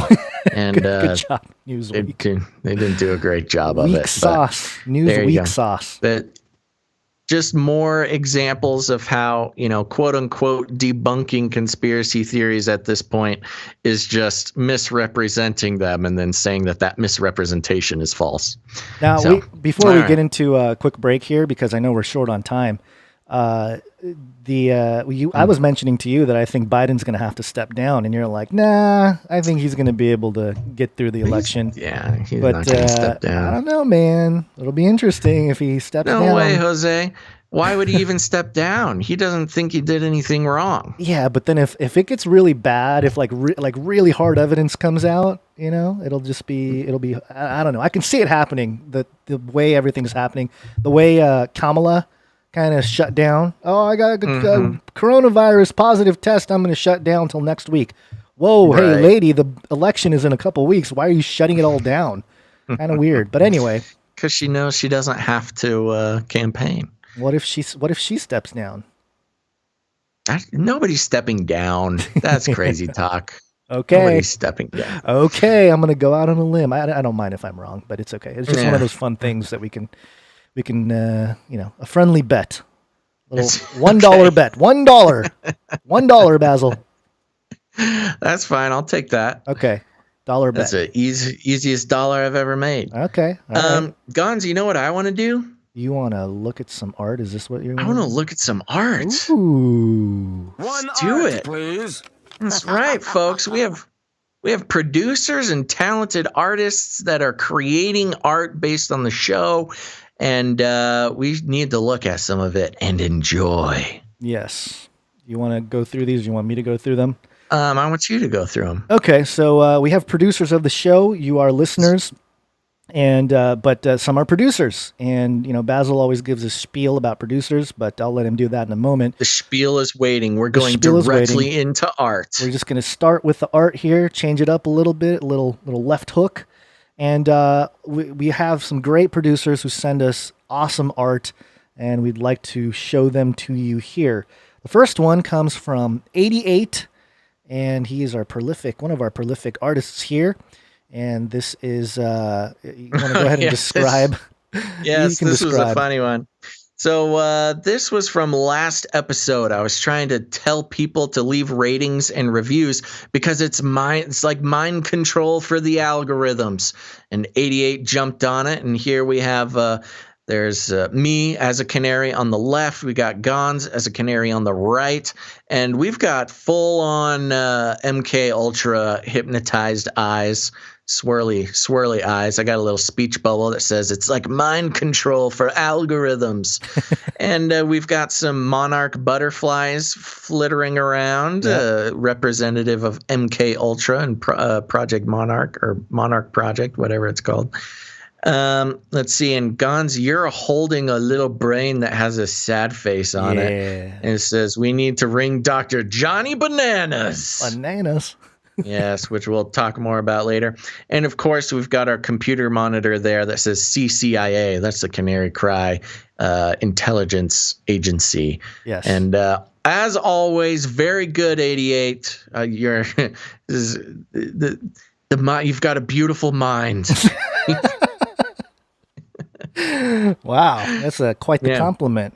I know. This was a great one. And yes, it really is like mind control for algorithms, folks. That's why we need you to hit the like button and leave ratings and reviews. Very important. And once again, thank you, Producer 88, for this beautiful piece. And the CCIA there is the Canary Cry Intelligence Agency. So yes. Yeah. Yes, so it is. We're part of the intel. Because we're not getting the checks from the Illuminati, we'll just make our own intelligence agency. I know, man. There's a big industry now in open source intelligence. You can actually kind of start your own intelligence agency just based on open source intelligence. Oh, okay. Well, yeah, something to think about, folks. It's an idea. Okay. The next one here is by Nathan. Nathan sent us a space pope reptilian. I love it. Ooh. Oh, yeah, this one is great. I laughed so hard when I saw this come in here. Yes, as you know, you want to play the jingle, Guns? Yeah, let me pull it up here. I have it. Okay.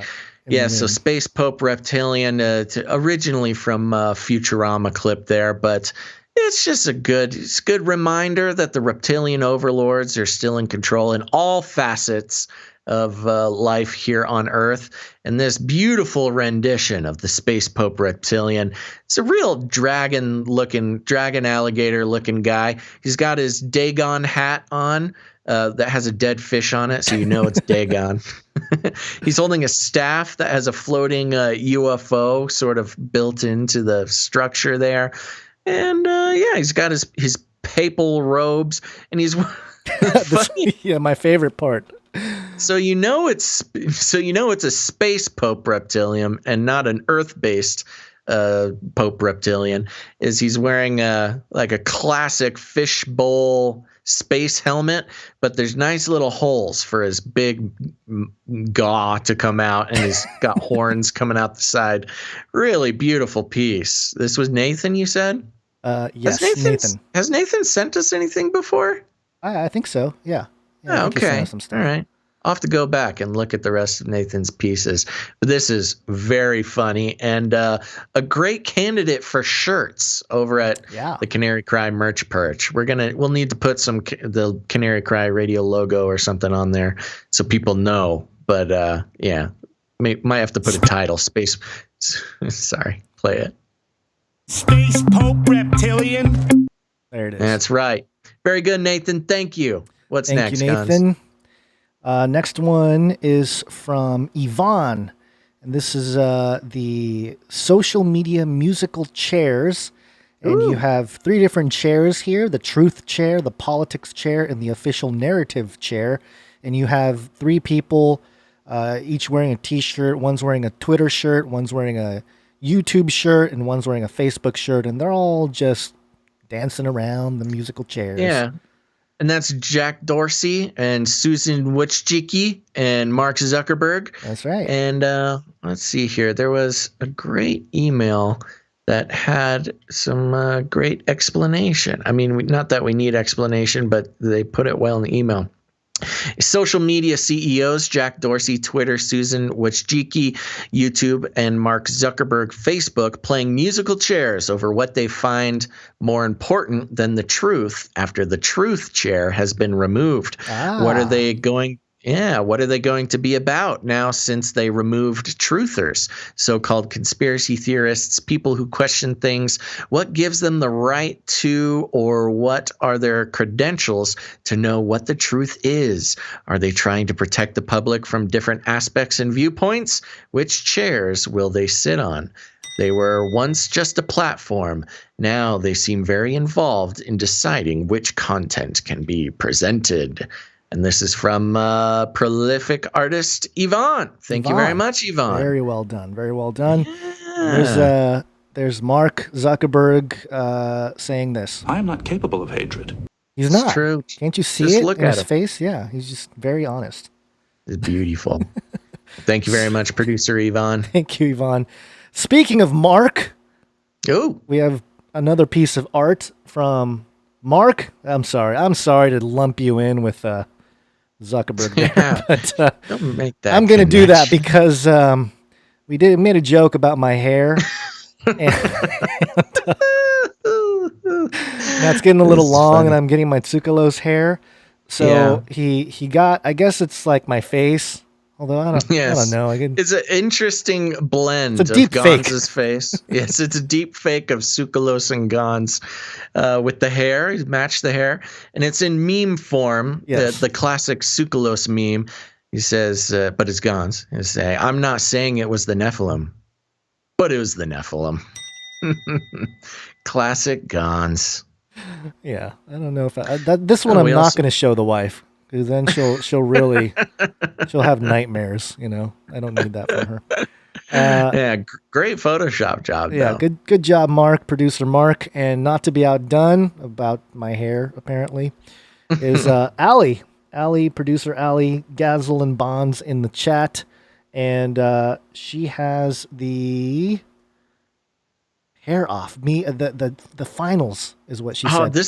So many levels. It's so many levels. So many levels to this one. Yeah. So on the left is Dr. Johnny Bananas, and his hair are bananas.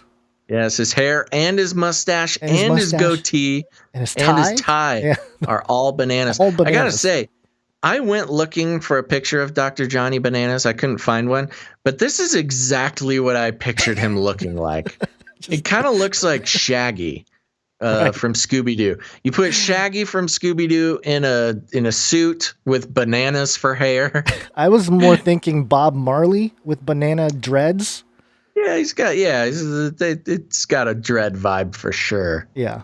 And then there's Gons on the right there. Oh, and Dr. Johnny Bananas is saying, dude, that's some crazy hair. And on the right is Gons. Gons looking buff in this one. Very good. And he's got the Tsoukalos hair. Very well done. And he says, it's Tsoukalos. And down at the bottom, there's like some captions, some labels that says Dr. Johnny Bananas, hair, bananas. Gon Shimura, hair, sucralose.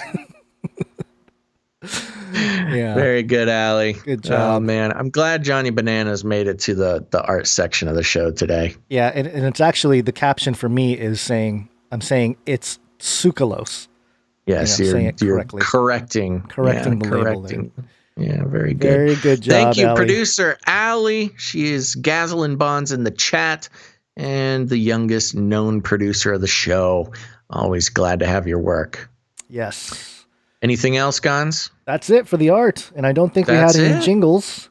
No jingles, no music. No cryptos, but we do have a couple more producers to thank here. We do have some producers to thank. And if this is your first time listening to the show, stick around, because once we're done thanking the producers, we've got some more stories. We're going to be talking about the digital ID health pass system.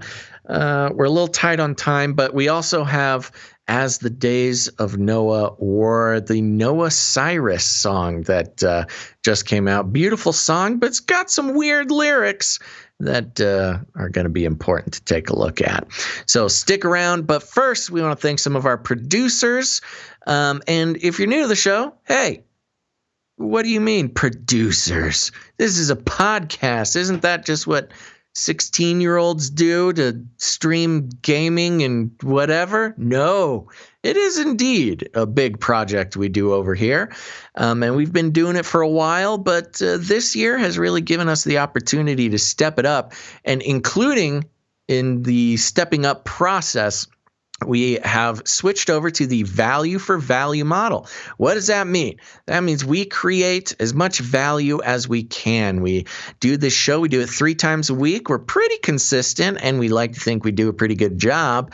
And when we wow, I've totally thrown myself off here. I forgot what to say in this moment. You don't commoditize the audience. Oh, thank you. Yes. So when we create our value, we put it out there, and it gives you an opportunity to put value back into the show. We do not advertise. We've decided that is bad. Advertising, bad. And you should know it too. Advertising has taken over the internet. It's taken over the world. And it's also tied in with big data and snooping and all sorts of things like that. It incentivizes creators like Gons and I to consider our listeners not just as human beings, but as a commodity, as cattle to be put in a trailer and shipped off to a big corporation for our own personal gain. It's dehumanizing, not just for you, but also for us. It's just a bad way to go, folks. And so that's why we've decided to go on the value for value model. And if you get any value out of the show, you can become a producer, because this is a real world situation. If you help pay for a show or help create content for a piece of media, you're not just a charitable Christian. You're a producer of that piece of media. And so we want to thank some of our producers right now. And I'm going to start over on patreon.com/CCNT for Canary Cry News Talk. And here are our producers. Gonz, you ready? Yep. First of all, we've got Cliff Lord. Producer Cliff Lord coming in on the Patreon. Thank you so much, producer Cliff Lord. Thank you, Cliff Lord. We've got producer Al coming in.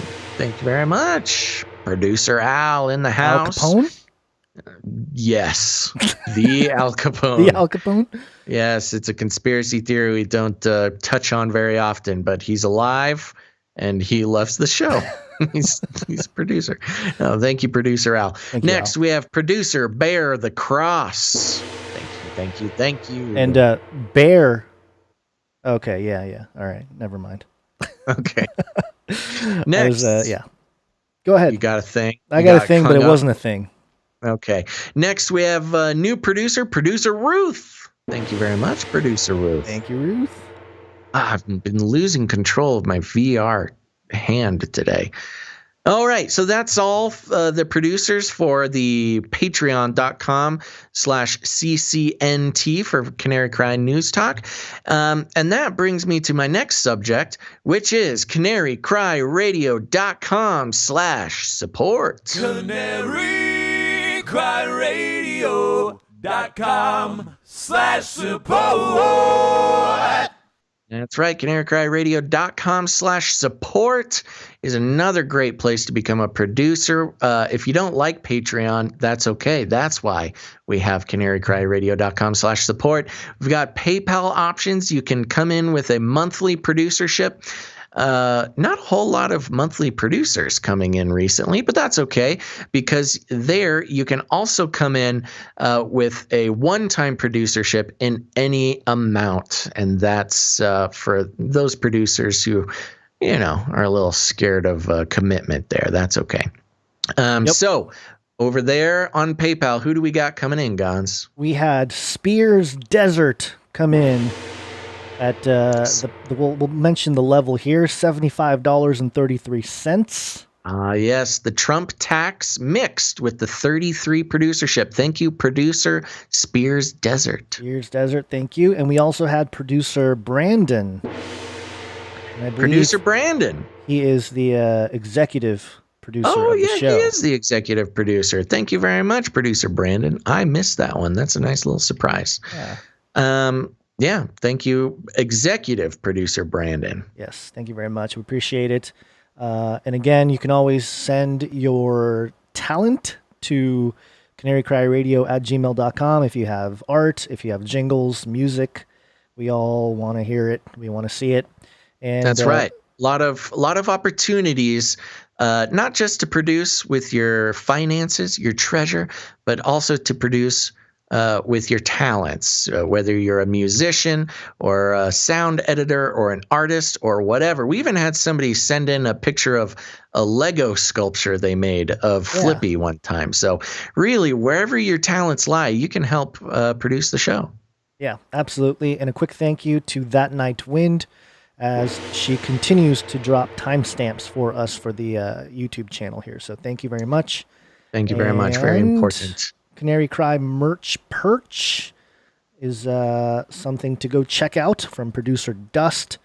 And I'm going to pull it up here so people can take a... Oops, I think I typed it wrong. And I put it in the chat. Ignore that last one there. But here you go. And it's a good place to get some merchandise, all being done by you, the producer, or producer Dust anyway. And it's all, stuff that pertains to the show, and it's a community effort here. It's not us trying to make something and sell stuff. This is all done by the community.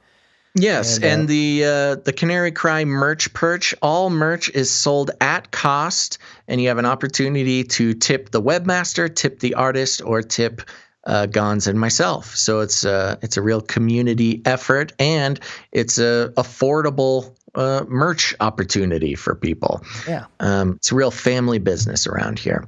Yes. All right, Gons, before we jump in, I want to read one email. Okay. Because last show we were talking about how tobacco was being used in the coronavirus vaccine. Right. And I connected that to, we heard about this with Ebola as well, where tobacco, I remember specifically reading nicotine, but for the case of this, we'll talk about tobacco. It was tobacco. It was tobacco.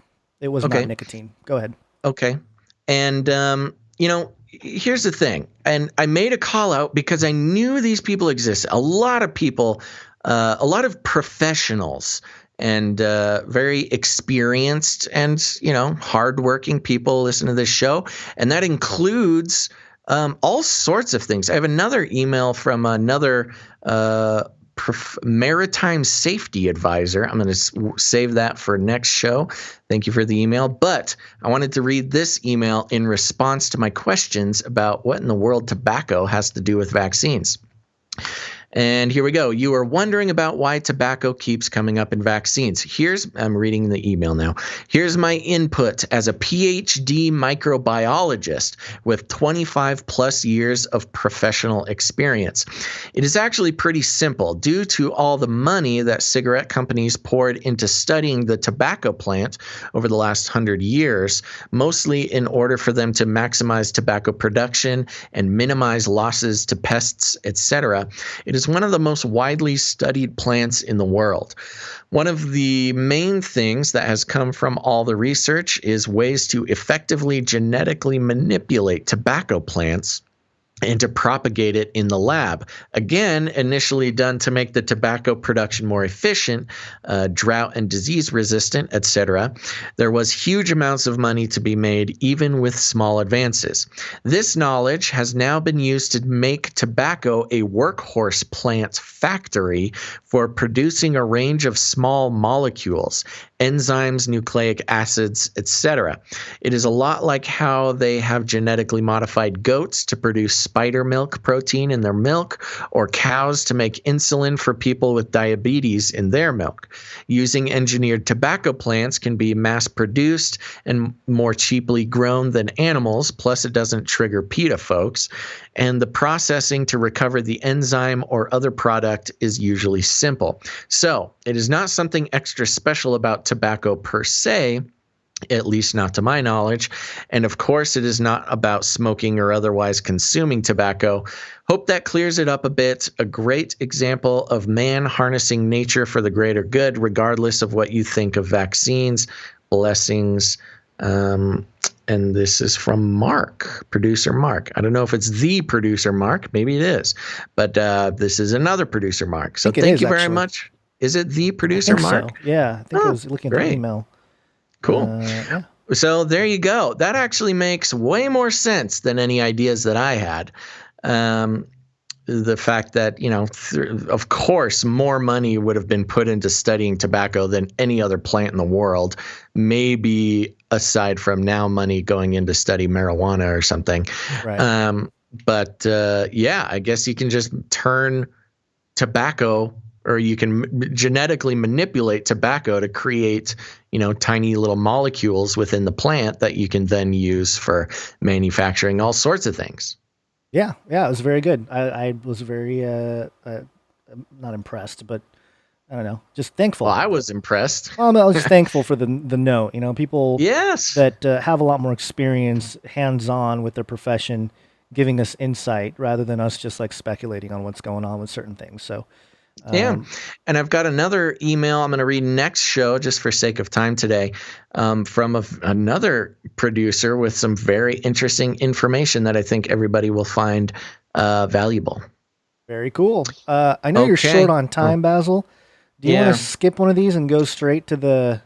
Yeah, let's just go to the Noah thing. I hate to cut the show short, but that's what we got to do today. Yeah, we got to do it today. Okay, so...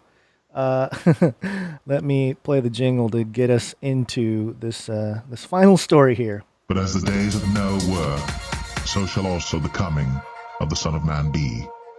Yes, and this is a story from CheatSheet.com. Miley Cyrus and Noah Cyrus's voice are eerily similar in rare joint performance, but that's not the real story. The story is about Noah Cyris. And I guess last night there was a performance on MTV, or a couple nights ago maybe, where they sang, "I Got So High That I Saw Jesus."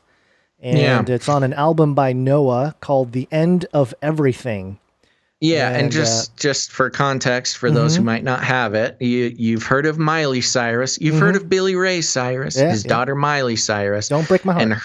And her sister is named Noah Cyris, and recently she's been hitting the charts. She's been working on her own musical career, and she wrote a song called "I Got So High That I Saw Jesus," and it's a beautiful song, but it's got some very interesting lyrics.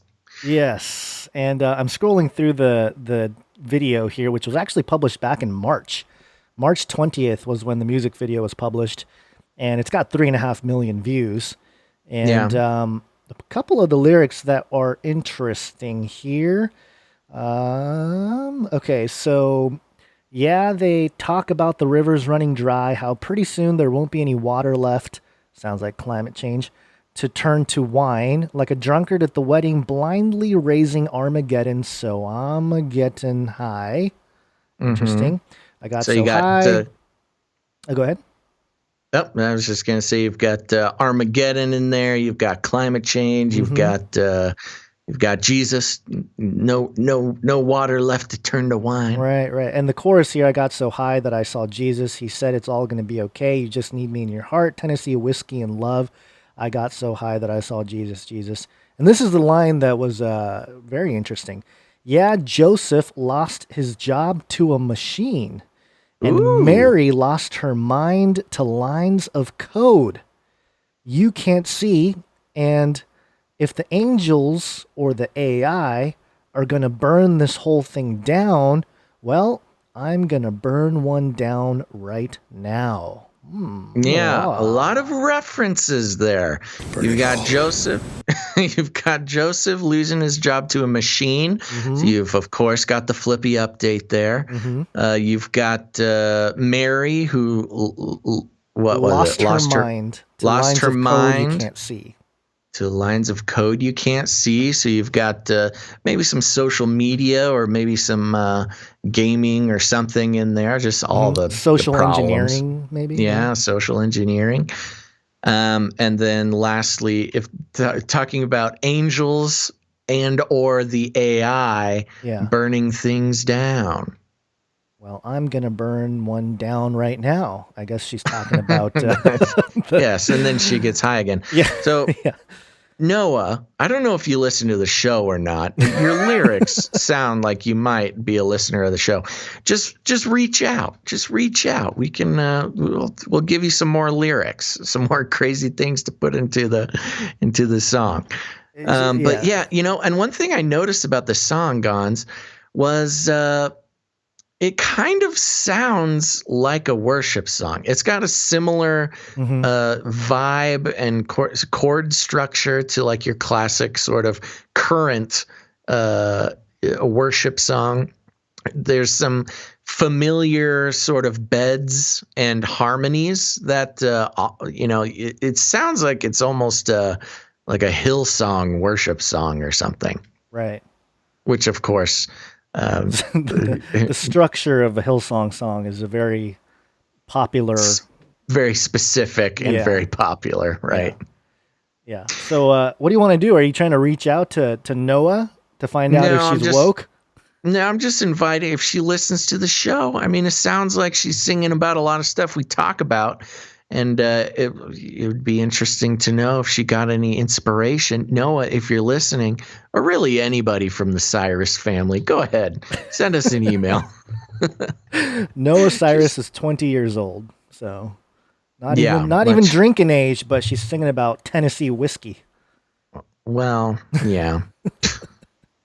I guess it depends on what state you're in. It's so hard to conceive of somebody under 21 partaking in such an activity, Gons. Yeah, I know. I'm being an old grumpy man is what I'm being. Yeah. So there you go, folks. I apologize that I have to cut the show a little bit early today, but that's what we got to do. We got lives. We got lives to save, lives to live. And unfortunately, scheduling issues that we have to do. So I want to thank everybody for listening to this show. Gons, anything you want to go out on today? Well, are we? You had that hashtag. I don't know if you want to actually do that hashtag or not, but yeah. Well, I mean, we might as well. We can throw it out there. It's hashtag in the days of Noah, and instead of days, in the days. Oh, what do I have written down there? As in the days of Noah. As in the days of Noah, but days, D-A-Z-E. Oh. Hashtag as in the days of Noah, because Noah's, getting so high she sees Jesus. I don't know why I'm mentioning this, but it's just something Gons and I thought about when we were exploring this. Maybe it can get Noah's attention. And I know what this is all about. What is this about? Pharmakia. Yeah. All right. Well, there you go, folks. Thanks so much for listening to this episode of Canary Cry News Talk. Here's the thing. Remember, we will be back on Wednesday, the 21st of October. Man, October's flying by. Yeah. Wednesday, October 21st, sometime between noon and 3 p.m. Pacific Standard Time. Make sure to put it on your schedule. Turn on notifications. Make sure to follow us on multiple outlets so you don't miss the notification when we go live. And we will see you there. Make sure to leave ratings and reviews. It's very important. We need to, it's like mind control for the algorithms.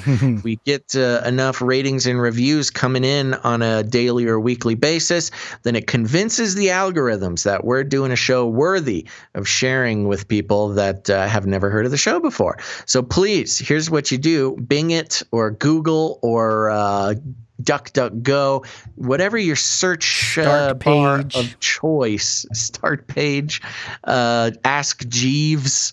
You can go ahead and search Apple Podcasts, Canary Cry News Talk. Just search Apple Podcasts, Canary Cry News Talk, and that'll take you to where you need to go to leave us a rating and a review. Very helpful. Thank you, thank you, thank you. Also, remember, you can also become a producer, not just by financially supporting us at patreon.com/CCNT, patreon.com/CCNT. You can also support us at CanaryCryRadio.com/support. CanaryCryRadio.com/support.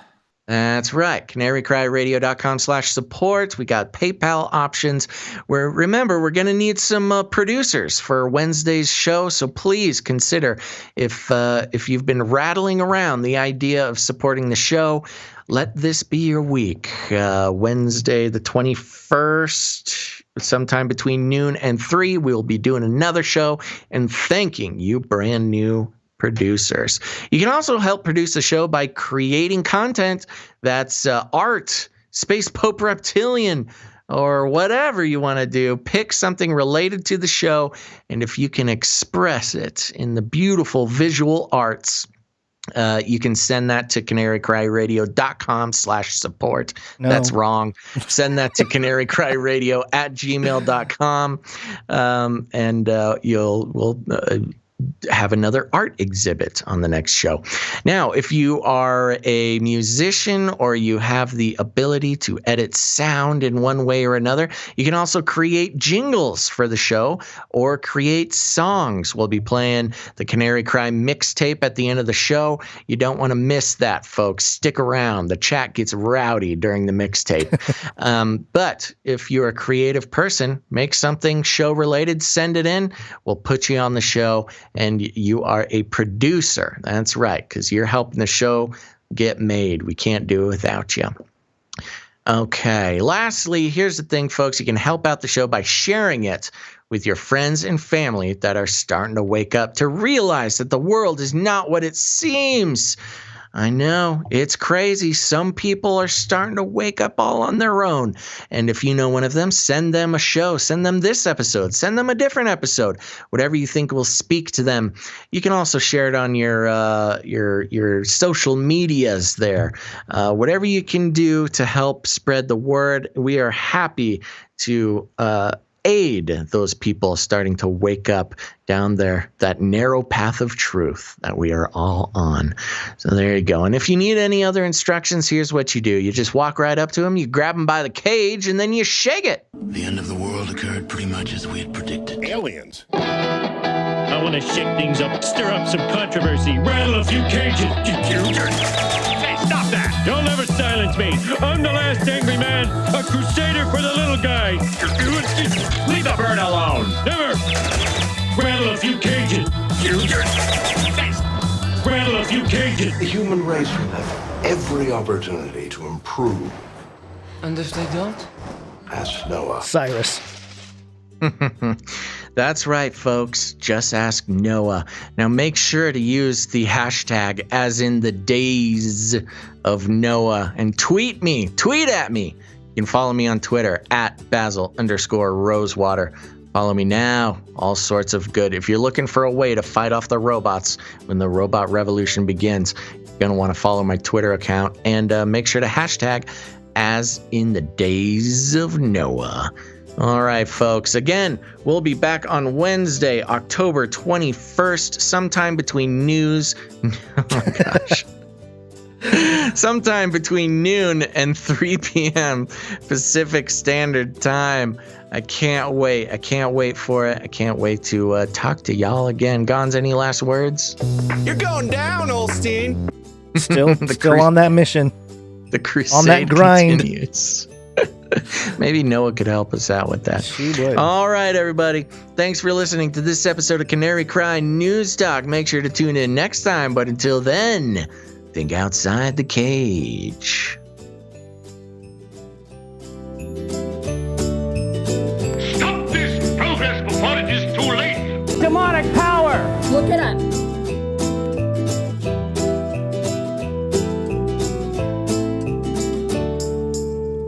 Remember, reality is an illusion. The universe is a hologram. Buy gold. Buy! I want to shake things up, shake things up.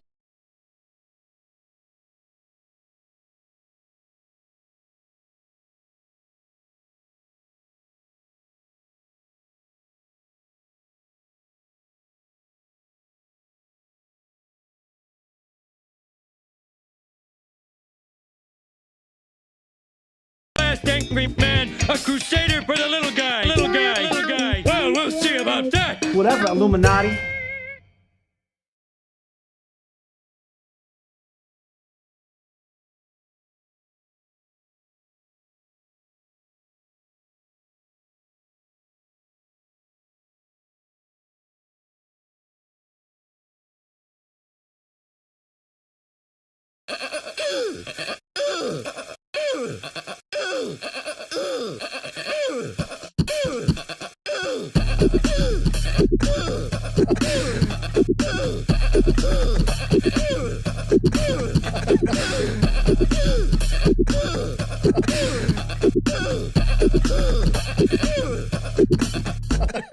Fun fact, I believe it was another fun fact. Fun fact. Another fun fact. Brings me back to my Screamo days.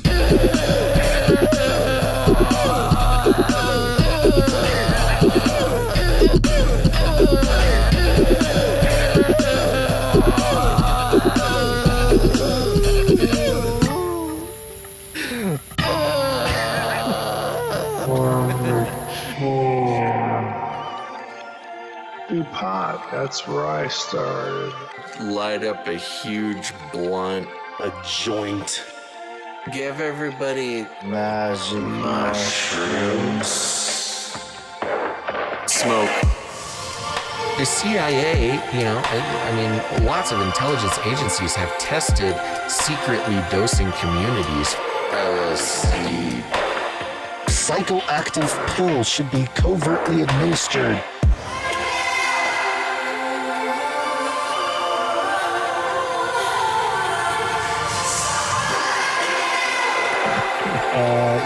Just put me on some, I don't know. Give you a shot in the butt. Fluoride. Oxytocin. Get a chemical hug. I did dabble, some of that robot crack. I know what it's like. It's a lethal recipe for disaster. You need help. If you're a pharmacist, you need to repent. All right, weird.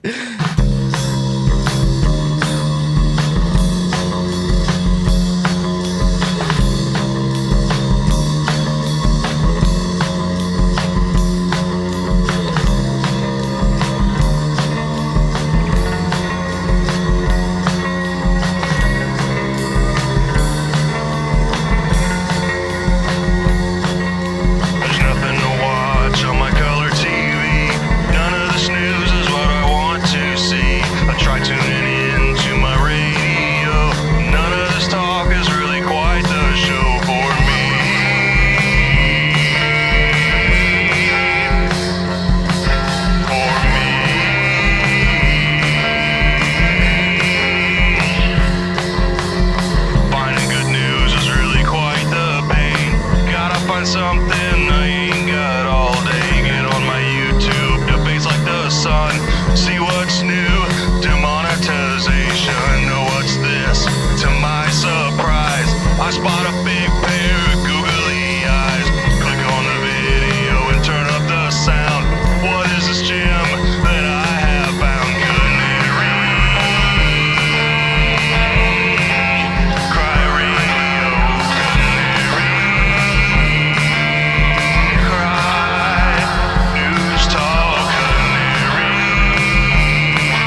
In the future, humans will be confined in a people's zoo. People, I'll keep you safe and warm in my people's zoo.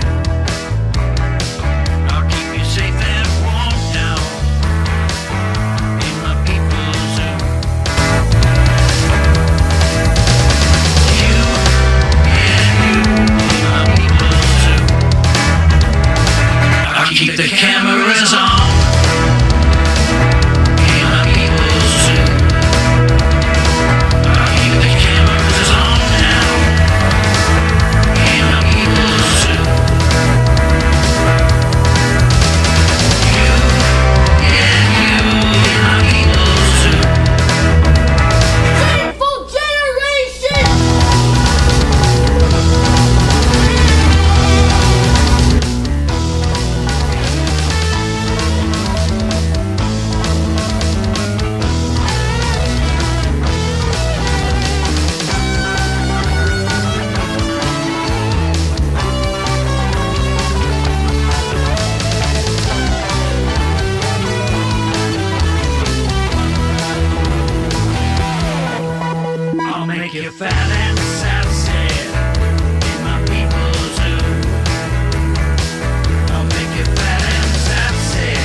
People's zoo.